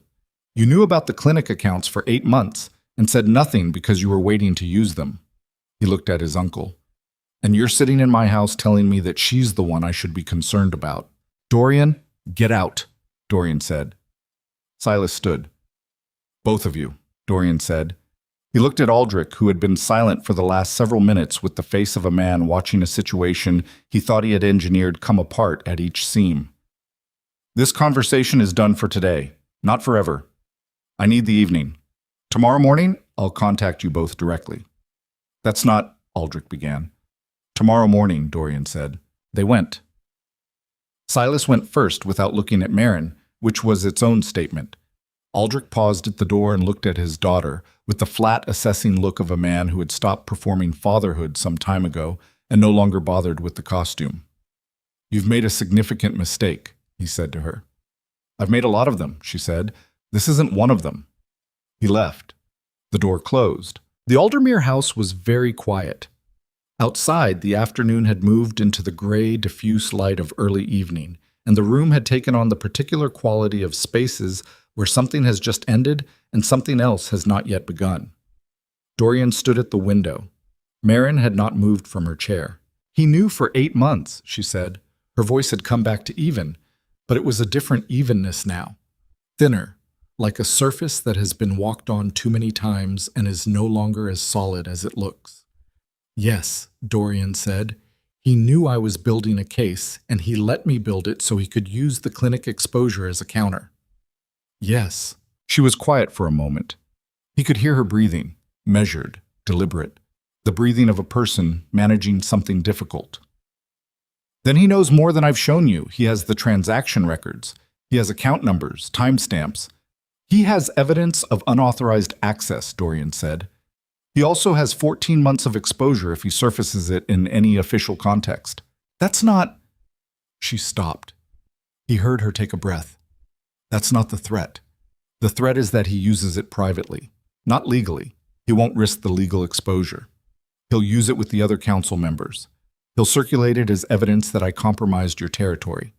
He'll build a case for removing me from your vicinity before I can produce the documents in any form that matters. She paused. He needs me gone, not legally, just gone. Dorian turned from the window.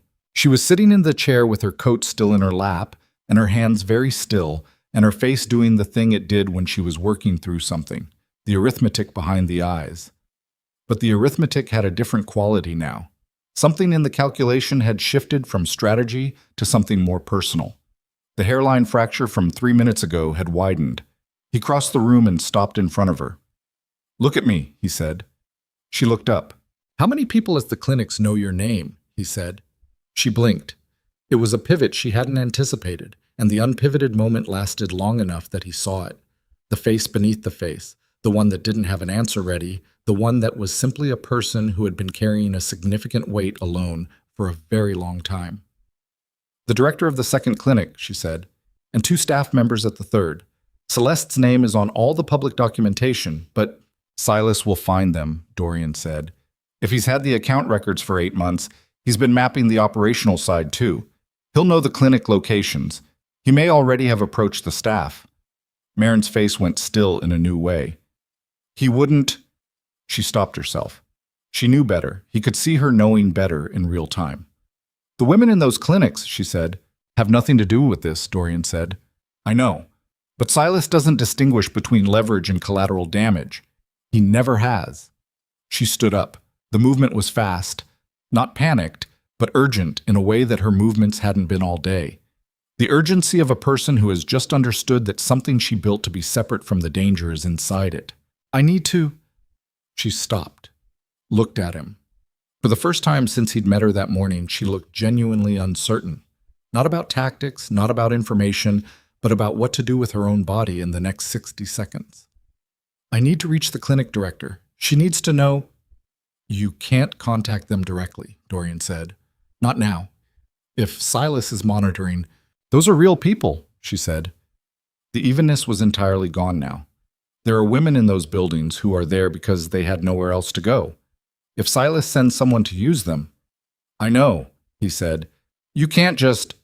I know, he said again, and something in the way he said it, the flatness that was not dismissal, but weight, the weight of a man who understood exactly what was at stake and was already calculating, stopped her. She stood in front of him in the gray dress with the coat in her hands and her face open in a way it hadn't been all day, stripped of the composure, stripped of the strategy, just the person underneath who had built 3 clinics out of redirected money and 14 months of invisible labor and was now standing in a room in someone else's house, understanding that the thing she had built to be safe might be the thing that got people hurt. Dorian looked at her. He made a decision. Callum, he said. Callum appeared in the doorway within 4 seconds, which meant he had been positioned in the corridor. Sir? The East House on Krenner. I need you to take her there now. Secure the address and stay with her. He looked at Marin. I'm going to make some calls. The clinics will be covered before morning. I need you to write down every name you trust in those buildings. Staff, directors, anyone who knows your face. Give the list to Callum. Marin looked at him for a moment. The open face, the fractured evenness. Why are you doing this? She said. The clinics, he said. 200 to 300 people over 18 months. A 4-month-old. He looked at her. That's a reason. She held his eyes for another second. Then she nodded. A single, small movement. The nod of a person who has run out of the energy required to question something that is being offered cleanly. She went with Callum. Dorian stood in the empty Aldermere house and listened to the front door close and the car pull away from the curb, and then he took out his phone and began to make the calls that would need to be made before the night was over. The first call was to a man named Pryor, who owed Dorian a specific kind of debt and who managed security for 3 of the Outer District properties. The second was to the lawyer on Danforth Street who did not appear on Vesper-adjacent paperwork. The third call he did not make immediately. He stood at the window of the Aldermere house, the house his uncle had chosen for him, in the district his uncle had recommended, positioned on a corner that his uncle had argued was strategically visible. And he looked at the city and he thought about 14 months of parallel construction and the specific patience required to build something inside a person's trust without the person knowing. And he thought about a cold room in an east corridor and a woman turning a piece of paper over with a motion too smooth to be accidental. He thought about Silas saying she's going to cost you everything. He picked up the phone and made the third call. It rang 4 times. Then Silas answered. I thought we were done for today, his uncle said. I need you to tell me one thing, Dorian said. And I need you to tell me honestly, because I will find out either way, and the difference between you telling me and me finding out is the difference between how this goes next. A pause. All right, Silas said. Celeste, Dorian said. She wasn't supposed to run. She was supposed to go through with the wedding and then be removed afterward. Quietly. To make room for Marin to be positioned closer to the operational center. He paused. That was the actual plan. The pause on the other end was long enough that the city outside had time to produce 3 separate sounds. A horn, a siren, a door. You're smarter than your father, Silas said finally. He never would have gotten there. Dorian's hand tightened on the phone. Marin was the real target, he said. It was not a question. Marin controls the financial network that keeps both families liquid, Silas said. and his voice had taken on a quality that might, in another context, have sounded like respect. Has for 3 years. She built it from nothing, inside a family that didn't know she was doing it, using tools they gave her for other purposes. Your Celeste was a beautiful distraction. Marin was always the architecture. Dorian said nothing. And now she's in your house, Silas said. And you think you rescued her. The warmth came back, one last time, cold at the center. She is not a woman who gets rescued, Dorian. She is a woman who selects her next position and walks into it. You are her next position. The line went quiet. Dorian stood in the Aldermere house with the phone in his hand and the city outside in the specific silence of a man who has just had his understanding of the morning rewritten from a new vantage point, and he thought about Marin Vesper in a gray dress at the top of her family's stairs, holding a letter, saying no to her father in a voice with no anger in it, only certainty. And he thought about the numbers on her desk and the inside pocket sewn into the seam and the fifth clause she had held back until she knew how carefully he read. And he thought, Silas was right about one thing. She had selected her next position and walked into it. What Silas had gotten wrong, what the entire construction of the morning had gotten wrong, was the assumption that being someone's next position meant being under their control. He put the phone in his pocket and walked to the front door. He needed to get back to Krenner Street. He needed to look at Marin Vesper and ask her, directly, without documentation or strategy between them, what she had actually come into his life to. He drove himself. No Wren, no Callum. Callum was at Krenner Street, which was where he needed Callum. He took the secondary car from the Aldermere garage, the one that wasn't registered to any name that connected back to the main operation, and he drove through the city in the gray evening light with Silas's last sentence still in the air around him like smoke. She is a woman who selects her next position and walks into it. You are her next position. He drove, and he did not think about whether Silas was right. He thought about what Silas being right would mean operationally, and what it would mean for the evening, and what he was going to do when he walked through the Krenner Street door. He was very good at separating what he felt from what he needed to act on. He had been doing it since he was 19 years old and had first understood that the world he was inheriting required that separation as a survival condition. He parked 2 blocks from Krenner Street and walked the rest. Old habit. The kind that kept you alive not because any specific threat existed tonight, but because the habit of looking at your approach before you made it was the reason specific threats never got close enough to matter. The street was quiet. The delivery van from the morning was gone. A light was on in the second-floor window of the Krenner house, the room he had told Marin about, the one with the lock. The rest of the building was dark. Callum met him at the door. Anything? Dorian said. Car came past twice, 40 minutes apart. Different plates, same make. Who? Not ours. Not local enforcement. I ran the plates on the second pass, registered to a holding company out of the Harwick district. Callum paused a fraction. Harwick is where the Vesper secondary properties are. Aldrich's people. Not Silas's, but Aldrich's. Which meant the 2 men had already divided the response between them, which meant they had spoken after leaving the Aldermere house and had agreed on a division of approach, which meant they were still coordinated, which was information. She know? Dorian said. No. Keep it that way until I talk to her. He paused. Anyone approach the building? No, but the second pass slowed down. They know the address. Dorian nodded and went inside. The front room was dark. He didn't turn the lights on. He went upstairs, and the second-floor hallway had the low amber light of the single lamp at the far end, and the door of the room at the end of the hall was closed, but there was light under it. He knocked. It's me, he said. A pause. Then the lock. She opened the door and looked at him, and he looked at her. And the first thing he registered was that she had been working.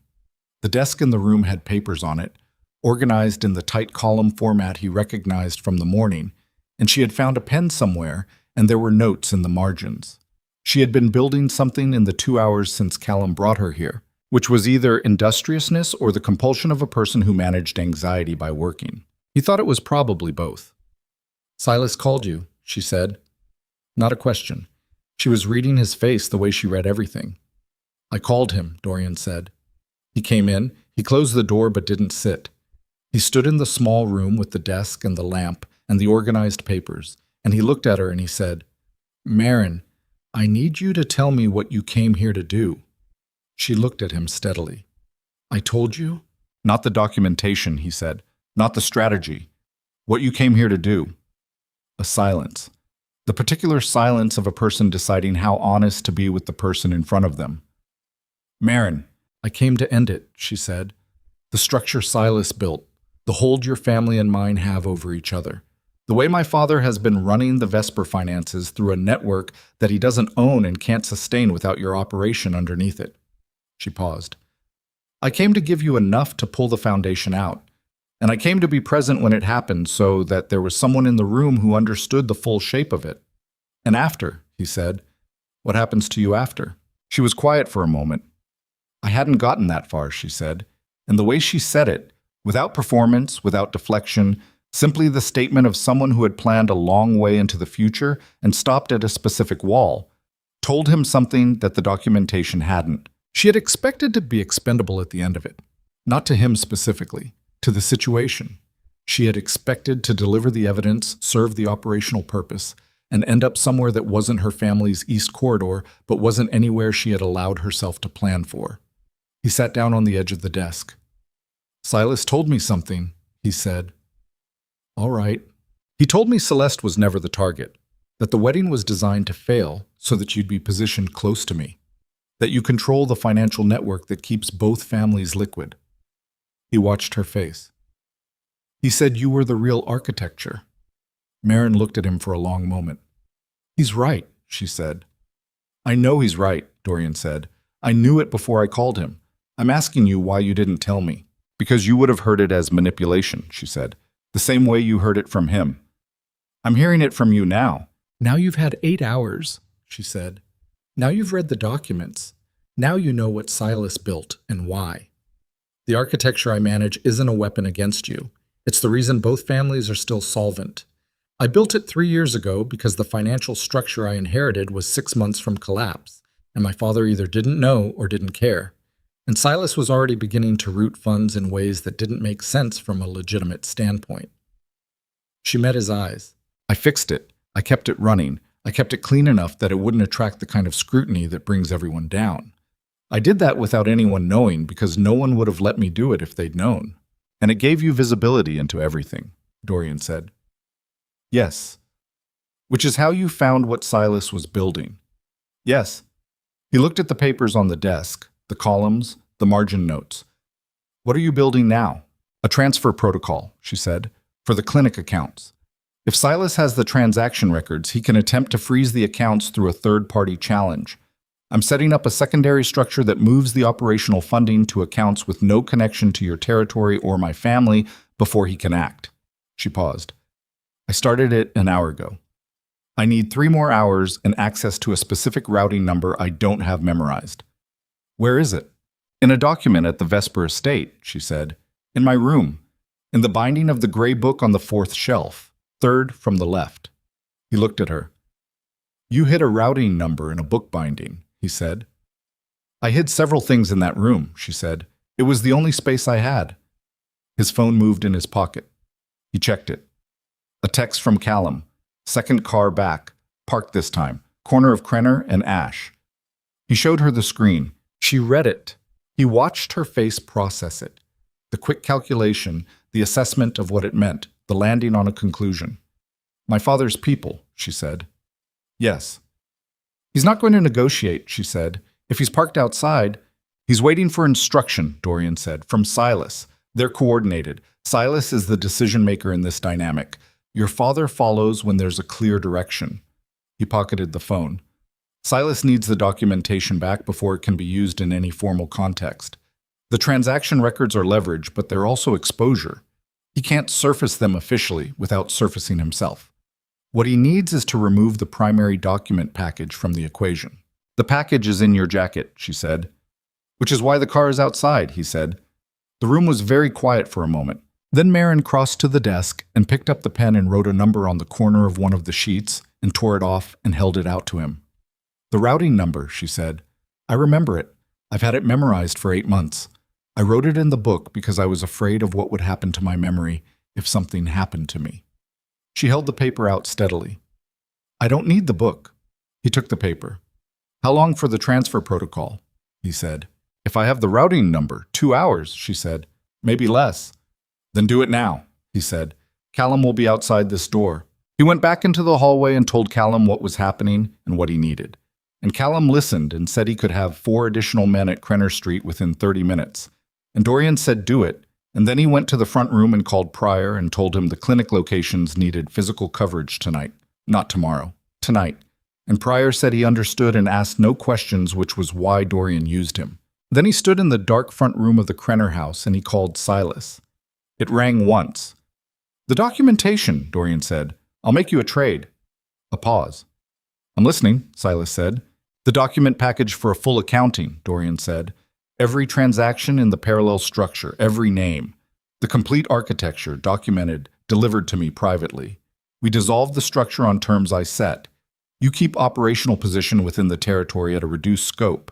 Aldrich severs the Vesper financial connection on a timeline I determine. He paused. That's the trade. Silence on the line, long enough that Dorian counted it. 8 seconds. Why would you offer that? Silas said. You have the documents. Because what I have is enough to destroy you publicly, Dorian said. And public destruction of my own uncle destroys the territory's stability for 2 years minimum while every competing interest moves into the vacuum. I don't want 2 years of instability. I want resolution. Another pause. Send the package to me tonight, Silas said. I'll have the full accounting to you by morning. No, Dorian said. You'll have the accounting to me in 3 hours. I'll have the package destroyed after verification. If the accounting is incomplete, the package goes to 3 parties simultaneously and the trade is void. 3 hours is achievable, Dorian said, if the accounting already exists, which it does, because you've been managing it for 14 months. A very long pause this time. All right, Silas said. And Silas, Dorian said, the car on the corner of Krenner and Ash. Pull it. The line went dead. 40 seconds later, Callum appeared at the doorway of the front room. Car's moving, he said. Dorian nodded. He stood in the dark room and thought about the trade he had just offered, and the trade he had no intention of making, and the 3 hours he had just purchased. And he thought about what 3 hours was enough time to do if you moved efficiently and didn't waste any of it. He went back upstairs. Marin was still at the desk. She looked up when he came in. The car is gone, he said. What did you do? She said. I offered Silas a trade, he said. The documents for a full accounting. Her face moved. You can't. Those documents are. I'm not going to make the trade, he said. I bought 3 hours. In 3 hours, Silas will understand that I was never going to make it, and the dynamic will change. I need those 3 hours to move the clinic accounts and get the documentation to a location that Silas can't reach regardless of what he does next. She was looking at him with the measuring eyes, working through the logic of it. And then, she said, and then we stop managing this in the dark, he said. 3 hours from now, I call the council. The council was the territorial oversight body. 5 individuals who held collective authority over the operational territory in cases of internal dispute. Dorian had never called them. In 6 years of running the operation, he had never needed to, which was either a testament to his management or, he was now understanding, a testament to how effectively Silas had managed the conditions that might have prompted such a call. Calling the council opens everything, Marin said. I know. Silas has relationships on the council. 2 members at minimum who, I know, he said, which is why what you hand me in the next 2 hours needs to be complete. Every number, every name, every transaction. If I walk into a council meeting with incomplete documentation, Silas uses the gaps. If I walk in with everything, there are no gaps, she said. I told you, 14 months. Then finish the transfer protocol and give me everything else, he said. She turned back to the desk. He left her to it. The next 2 hours were the operational kind. The kind that happened in phone calls and car movements, and the positioning of people in specific locations before specific things happened. Dorian worked from the front room, in the dark, by phone. He moved 3 people to positions adjacent to the council members he trusted. He got the documentation package out of the Aldermere house and into the hands of the Danforth Street lawyer with instructions that were specific about the 3 parties who received it simultaneously if anything happened before morning. At 9:47, Callum came to the front room doorway and said, She's done. Dorian went upstairs. The desk had more paper on it now, the column sheets organized into a sequence, numbered in the top corner, each page cross-referenced. She had created an index on the first page. She held it out when he came in, and he took it, and he stood in the lamplight and read the first page and then the second, and then looked up. "This is everything," he said. "That's what I said," she said. "Silas's full operational structure, your father's connection points, the 14 months of transaction flow." He looked at the index. "This is enough for the council." "It should be enough for a court," she said, "but you're not going to use a court." "No," he said. She looked at him. She had been working for 2 hours straight, and there were ink marks on her right hand, and the paper had left a faint line across her left wrist where she'd been resting it on the edge of the desk. And she was tired in a visible way. Not defeated, not broken, just the legitimate exhaustion of a person at the end of a very long day that had started with a wedding that wasn't a wedding and had arrived here. "The council meeting," she said. "You'll go tomorrow?" "Tonight," he said. She blinked. "It's 10 o'clock. "The council doesn't have business hours," he said, "and Silas is going to figure out inside the next 30 minutes that I was never going to make the trade.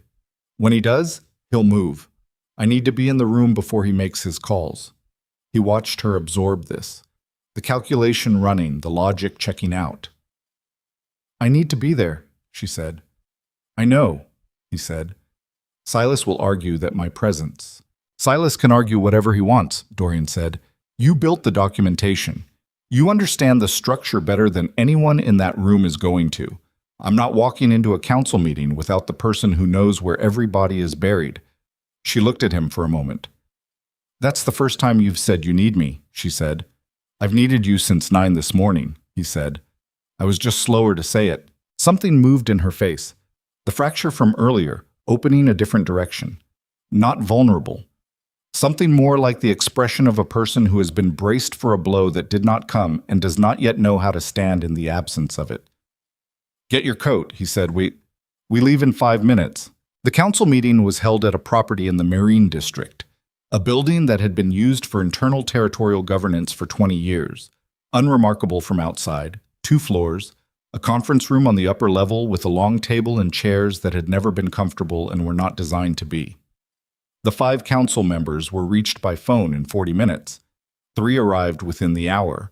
The 4th came 20 minutes after that, on video from a location outside the city.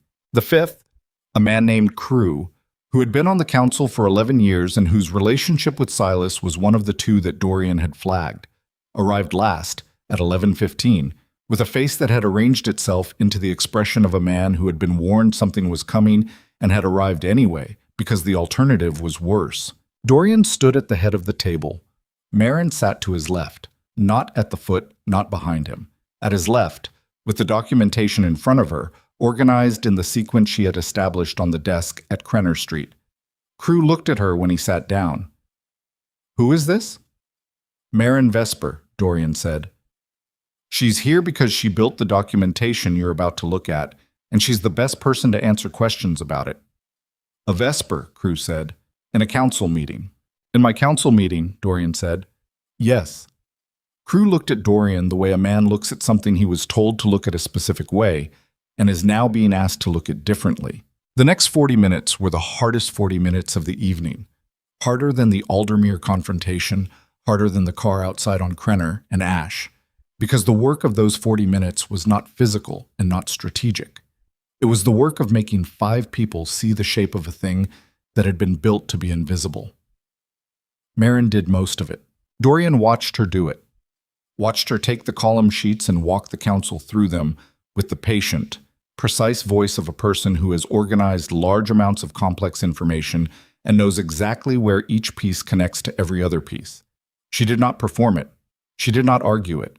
She presented it the way you present something that doesn't need argument because it is simply accurate, and she fielded questions with the same evenness, clarifying, cross-referencing, pulling the relevant page before anyone finished asking for it. One of the council members, Aldous, who had been skeptical for the first 15 minutes, stopped her on the 3rd transaction cluster and said, "How do you have this?" "I built the financial network these transactions run through," she said. "I have visibility into every movement inside it. You built it, Aldous said.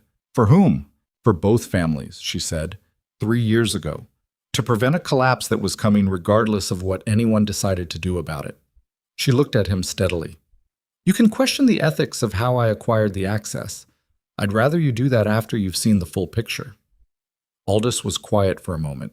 Then he turned back to the page. Crew was the problem. Crew asked questions that were shaped like clarifications but were angled to introduce doubt. Small precision challenges, requests for sourcing that implied the documents might not be what they were. He was good at it.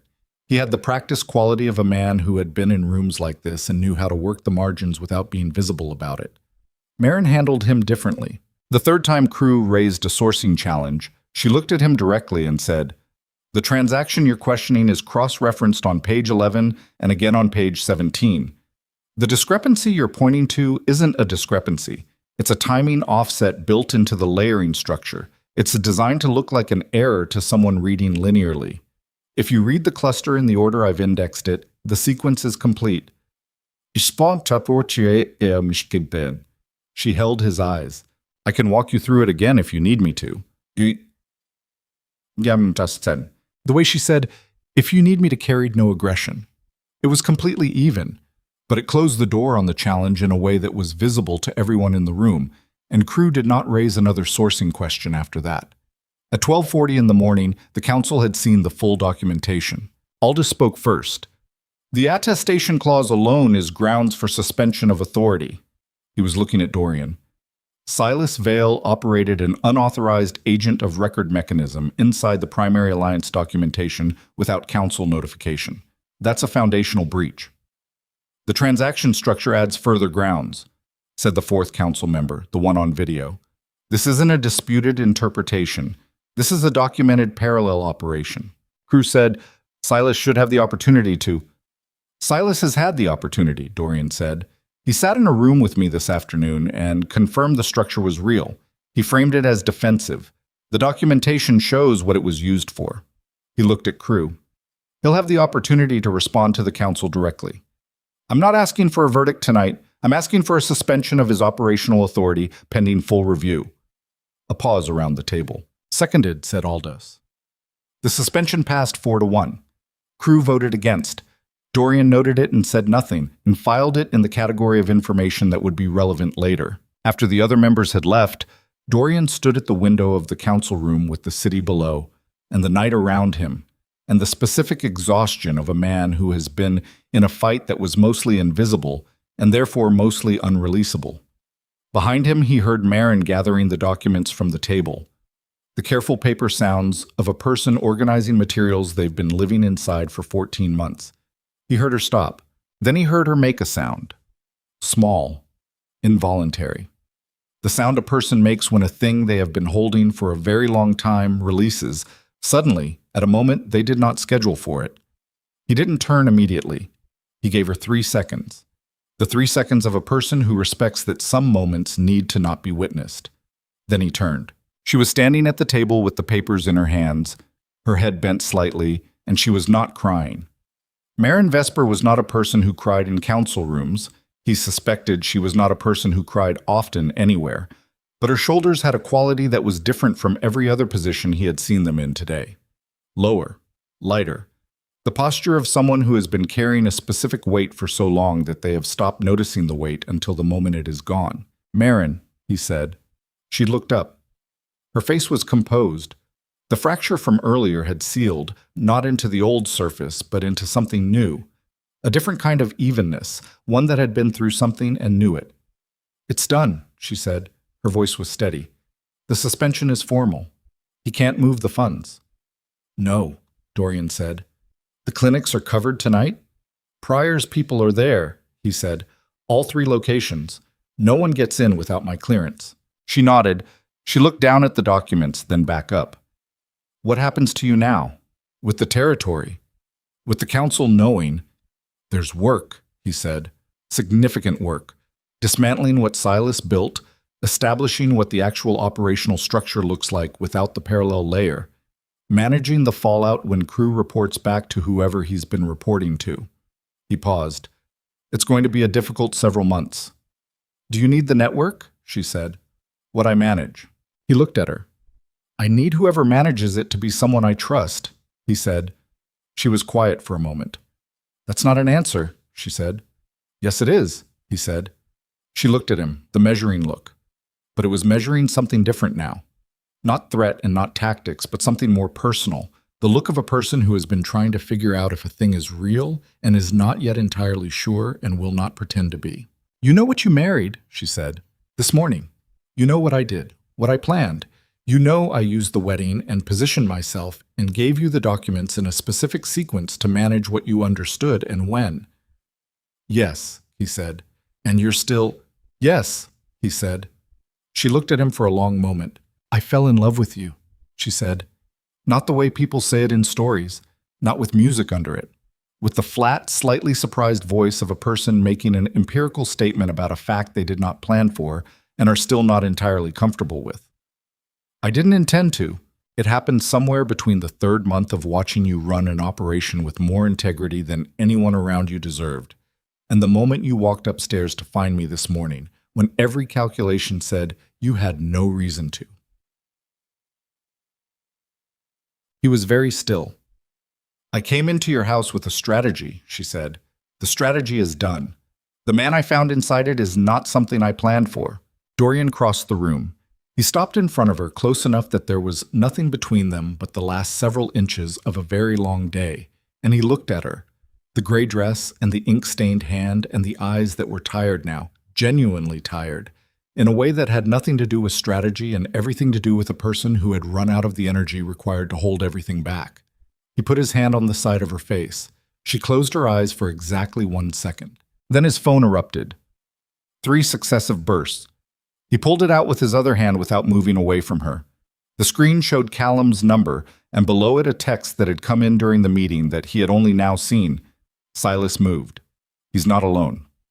4 vehicles, Marin District, heading toward Council Building.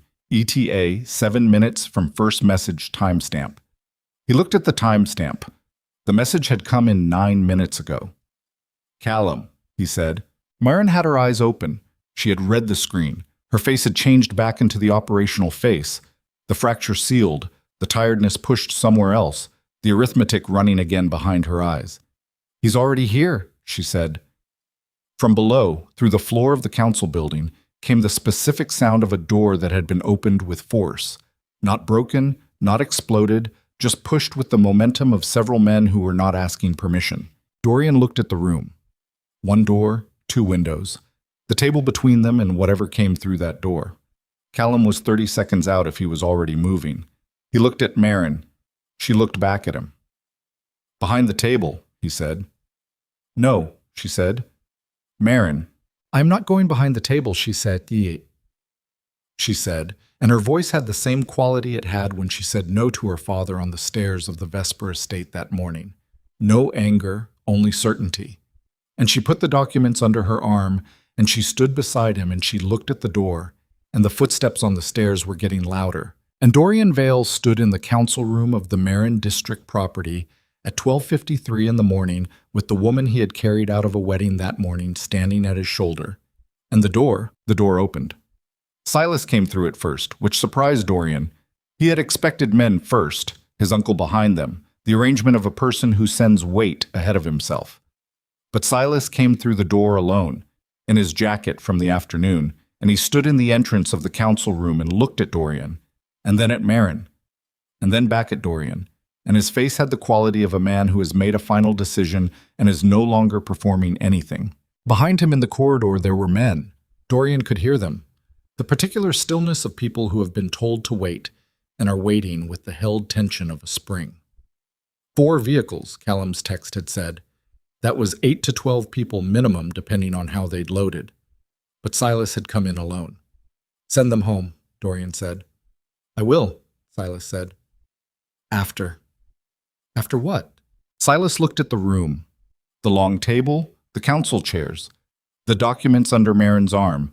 He looked at it the way a man looks at something he built and watched be taken apart. "The vote," he said. 4-1. Crew called me 20 minutes after it passed. He said it without heat, an accounting of facts. "You moved faster than I expected. That's on me."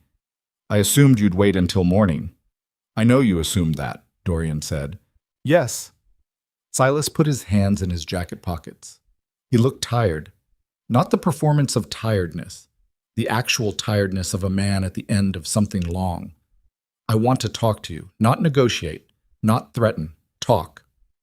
Dorian looked at him for a long moment. Marin stays, he said. Silas looked at her. Something moved across his face, not the cold calculation from the afternoon, something older. Yes, he said. She should hear it too. He crossed to the table and sat down. Not in the council chair at the side. In one of the regular chairs, at the middle of the table, the position of someone who is not claiming authority. He sat, and he put his hands flat on the table, and he looked at them. Dorian pulled out the chair across from him and sat. Marin sat beside Dorian, the document still in her arms, and she watched Silas with the quiet, total attention of a person who has been building a case against someone for over a year and is now watching that person come apart at their own seams. I'm going to tell you something true, Silas said. He was still looking at his hands. Not because it changes anything, because you deserve to know what you're actually dismantling. Talk, Dorian said. Silas was quiet for a moment. Then he said, Your father knew. The room was very still. About the parallel structure, Silas said. Not the Vesper Alliance, that came after, but the original secondary layer, the one I started building 8 years ago. Marcus knew. He asked me to build it. He looked up at Dorian. There were parties moving against the territory 8 years ago that we couldn't address through the official structure without exposing the whole operation. Your father made a decision to hold a reserve outside the visible accounts. He asked me to manage it. I did. Dorian said nothing. When Marcus died, Silas said, you inherited the territory. You didn't inherit the full picture of what was underneath it. Your father intended to tell you himself. He ran out of time. Folks, I am what? He paused. I made a decision to continue managing the secondary layer without telling you. I told myself it was protection. I told myself you were 26 years old and you were learning to run an operation that had been running for 20 years and you didn't need additional weight. Boros, Wogats. He paused again. I was also, by that point, making decisions inside the structure that I had not cleared with your father. Smaller decisions at first, then larger ones. Over 6 years, the structure I was managing stopped being your father's protective reserve and started being something I was running. For yourself, Dorian said. For the territory, Silas said, and then, after a pause, and for myself. Both things are true. I stopped being able to separate them cleanly a long time ago. Dorian looked at his uncle across the table, at the gray-templed, heavy-shouldered man who had been in the room when the territory changed hands, who had stood at a hospital bedside and offered not to leave him alone in it. He looked at him and he felt the specific, exhausting work of grief that arrives not when someone dies, but when you understand that the version of them you have been carrying was only partially real. The Vesper Alliance, he said, was greed, Silas said, simply. I had been managing the structure for 6 years, and I wanted to consolidate it.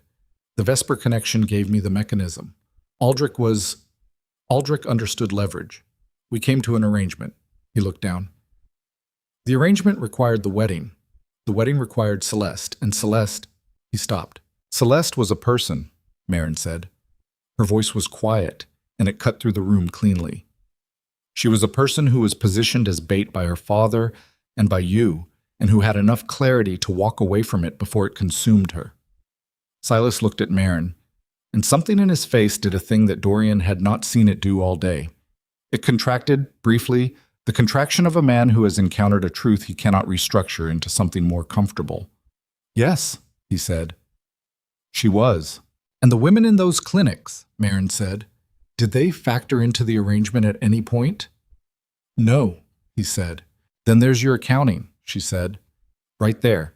You built a structure that moved money belonging to an operation that serves real people, for purposes that served you and Aldrich Vesper, and the women who were in those clinics because they had nowhere else to go were so far outside your calculation that you didn't even have to decide to exclude them. They simply didn't exist in the arithmetic.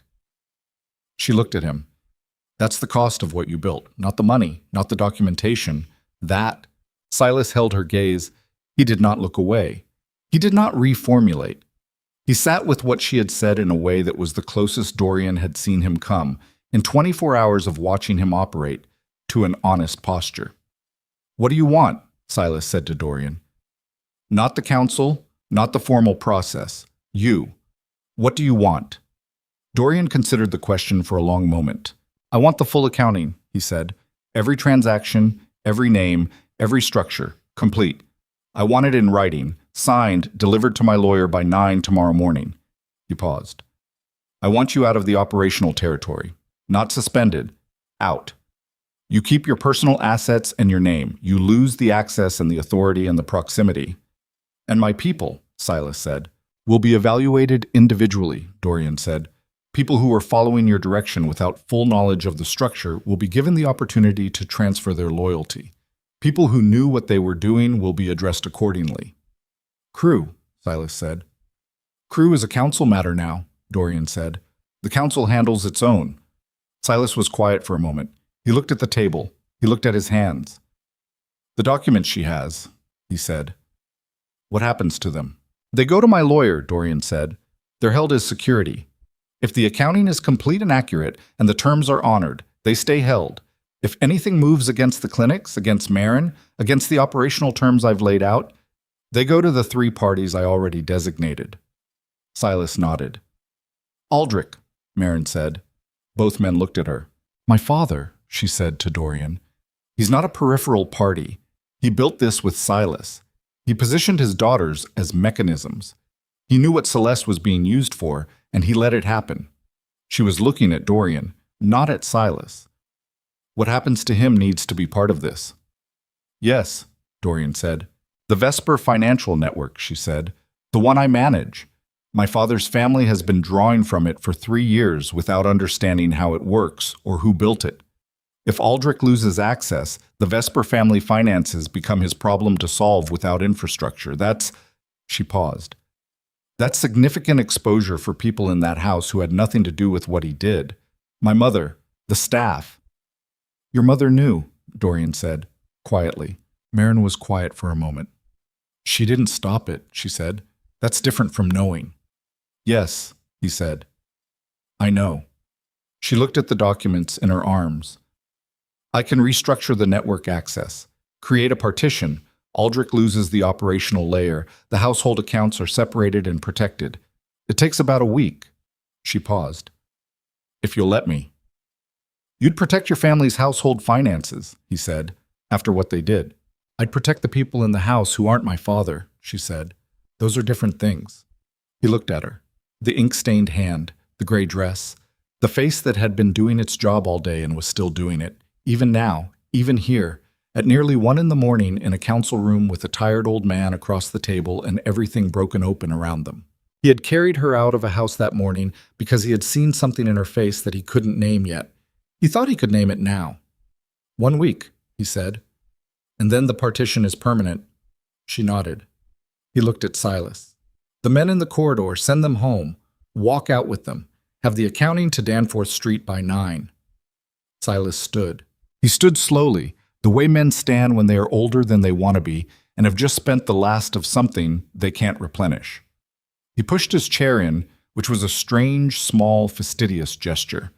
The gesture of a man with ingrained habits that survive his worst moments. He looked at Dorian. "Your father would have done the same thing," he said. "In your position, he would have been angrier about it. He had less patience." He paused. "But he would have made the same call." "Don't," Dorian said. Silas stopped. "Don't use him," Dorian said. "Not tonight. Not for this." Silas looked at him for a moment. Then he nodded. A single, small movement. The nod of a man accepting a limit. He walked to the door. He paused at the threshold and looked back once, not at Dorian, at the room itself. The table, the chairs, the window, all of it.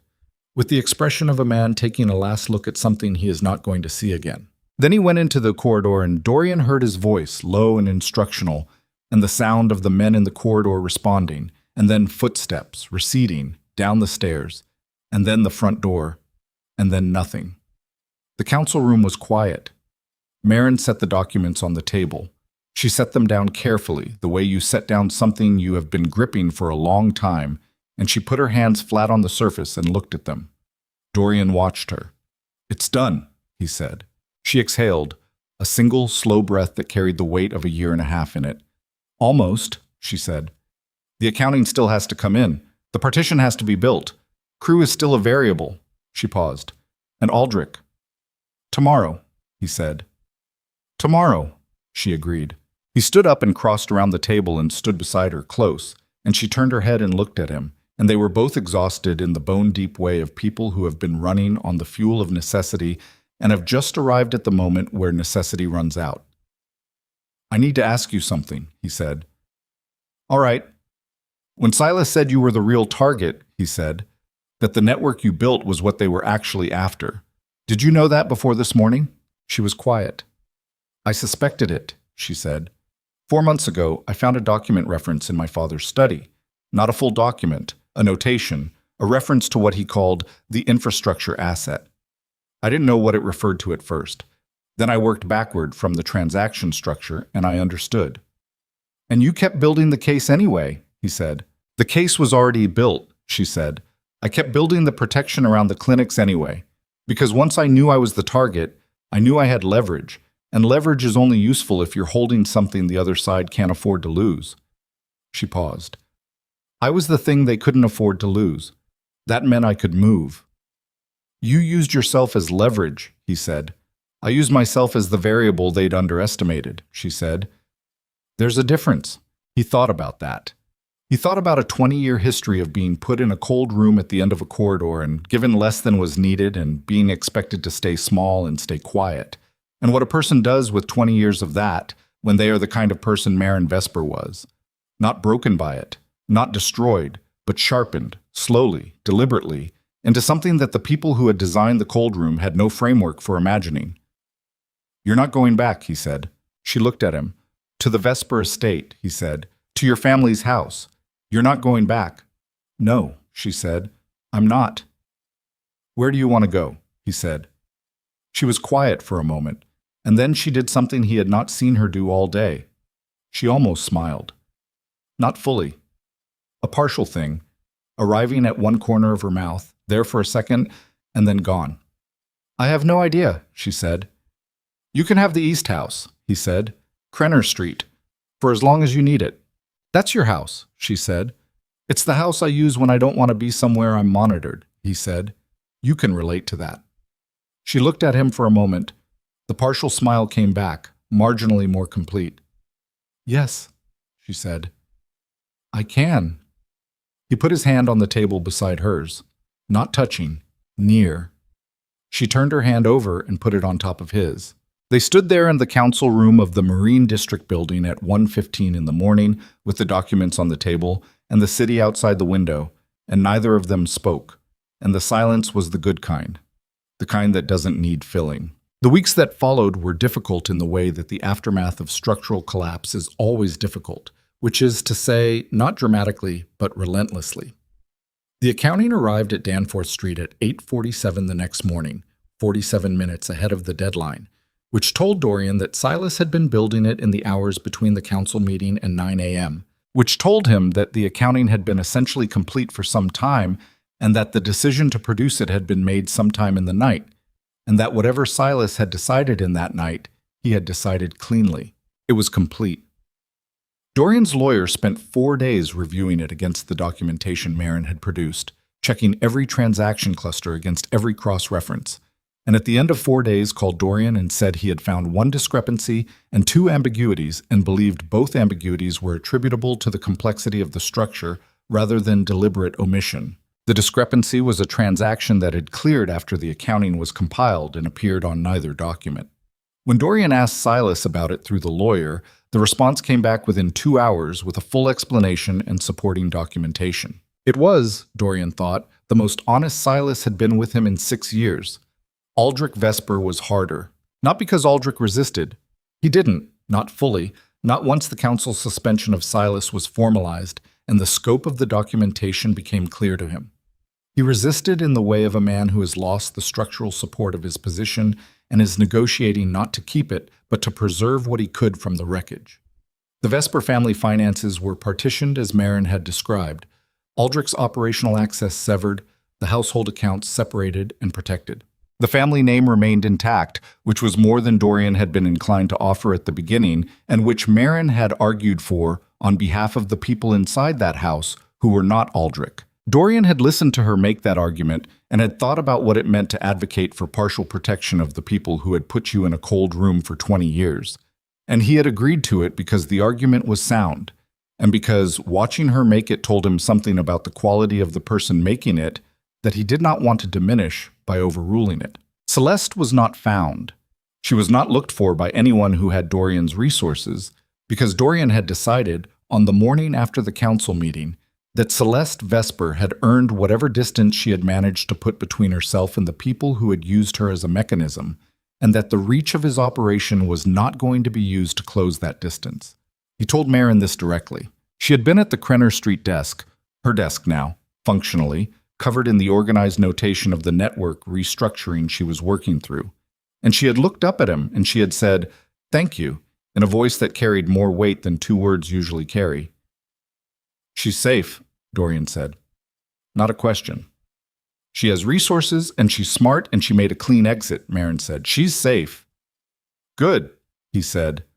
And that was the last time either of them spoke of it. Crew was addressed by the council itself, in a process that took 3 weeks and produced a formal censure and a reduction of council authority, which was as far as council processes went by design, and which was enough for Dorian's purposes. Crew's external relationships, the parties he reported to when Silas needed information from the council, were documented and mapped by Marin in the same methodology she had applied to everything else, and that documentation went to the lawyer on Danforth Street and sat in the same secured file as the original package. An arrangement had been established. Crew understood the arrangement. The clinics remained open, all 3. Pryor's people stood down from direct security coverage after the first week, when it became clear that the threat had dissolved with Silas's exit from the operational territory. Dorian established a funding structure for the clinics that was legitimate, documented, traceable, and entirely under his name. Not Celeste's name, not a shell structure, his name, with clear records and clean accounts. He did it without telling Marin first. She found out when the first transfer confirmation came through to the network she managed. She came to find him. He was in the main residence, the Aldermere house, which he was spending more time in now, partly because the logic of using Krenner Street for privacy had shifted since Marin had taken up residence there, and partly because he was beginning to understand that the house he had never felt like himself in might feel different once it stopped being the house his uncle had chosen for him. She stood in the doorway of the second-floor office and looked at him and said, "The clinic transfer." "Yes," he said. "It's in your name." "Yes." She was quiet for a moment. "That creates visibility for you that—" "I know," he said. "I did it anyway." She looked at him for a moment more. Something moved through her expression. Not the partial smile. Something fuller and more complicated. The expression of a person encountering an unexpected generosity and not knowing immediately what to do with it. "Why?" she said. "Because those clinics exist because you built them," he said. "And you built them with the only resources you had access to, which were resources you had to take without permission from people who would never have given permission. The fact that they exist shouldn't be held at that angle forever." He looked at her. "They deserve to exist cleanly. So does the work that built them." She stood in the doorway for a moment longer.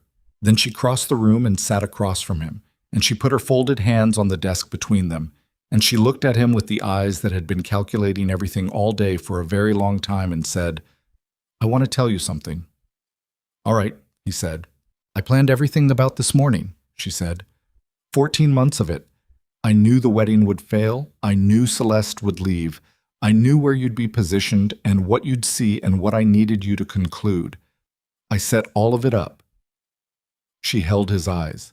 "What I did not plan, and what I could not have planned, and what has made the last several weeks the most genuinely disorienting of my life, is you." She paused. "Not what you could do for me strategically, not what you represent operationally. You. The person who went upstairs when he didn't have to. The person who read to the 4th clause and found it before I gave him the 5th. The person who made a fake trade with Silas to buy 3 hours and spent those hours protecting things I built. She paused again. I'm not accustomed to being visible, to being seen in a way that is not strategic. I don't have good mechanisms for it. I noticed, he said. I'm telling you because you should know what you're working with, she said. I will second-guess everything. I will calculate when I should trust. I will protect things I care about by building walls around them before the threat arrives, and sometimes the wall will go up in front of you. She looked at him. That's not going to change entirely. I can tell you that I know it about myself. I can tell you that I'll try to tell you when it's happening. He looked at her across the desk of the house that was becoming his in a different way than it had been before, in the city that continued to be the city, in the morning light that came through the Aldermere windows regardless of what happened in the rooms behind them. I run a criminal operation, he said. I have made decisions that would not survive examination by the standards I'd prefer to be held to. I have been loyal to people who did not deserve it, and I have been slow to see what was being built in the space my loyalty created. He paused. I'm not working with clean material either. No, she said. You're not. So we're even, he said. The partial smile arrived, fuller than before. It changed her face in a way that was specific to her. Not a transformation, not a softening, but an opening, the face of a person who has decided that something is worth the exposure. We're even, she said. The second wedding was held 6 weeks later, not at the Vesper estate, not at the Aldermere house, at the Krenner Street property, which was small and unremarkable from the outside and had a back garden that Dorian had not known existed until Marin found it, because the previous tenant had cultivated it and left it, and it had continued growing without anyone's attention, which was the kind of thing that happened to things left alone long enough. There were no white flowers. There were no arranged chairs or string quartets or families performing alliance. There were 8 people: Dorian, Marin, Callum, Wren, the Danforth Street lawyer and his wife Pryor, and a woman named Sasha who ran the second clinic and who Marin had called the morning after the council meeting and who had arrived 20 minutes later with the contained, practical urgency of someone who had been waiting to know things were safe and was relieved to receive the confirmation. The morning was clear. They stood in the back garden of the Krenner Street house in the plain daylight. No ceremony, no performance, and Dorian looked at Marin and she looked at him, and she was wearing a dress that was not gray, a deep blue, the color of deep water, chosen by herself, which was different from every dress she had worn in a house where the choosing had belonged to other people. And her hair was down, which he had not seen before, and she had left the glasses on, which he had expected, and she was looking at him with the eyes that had been measuring everything and which were now measuring only this.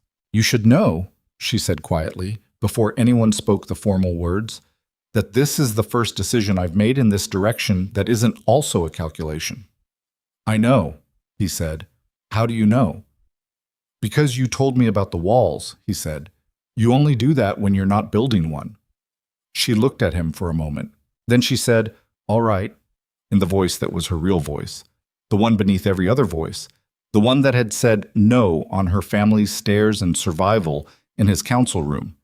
And I fell in love with you at 1 a.m. after everything had burned and been rebuilt.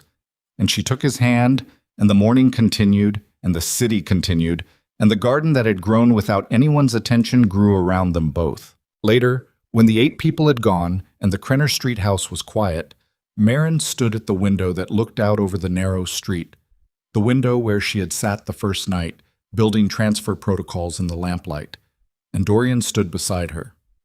What do you want to do with it? He said. The network, the operation, the whole construction. She thought about it honestly, which she did with everything, took the question apart, and looked at the components and put them back together before she answered. I want to build something worth protecting, she said. Not worth defending, worth protecting. There's a difference. She looked at the street. The clinics are the beginning of that. There are other structures that could work the same way. The financial infrastructure redirected toward things that hold instead of things that accumulate. That's a significant reconfiguration, he said. Yes, she said. I know how to do it.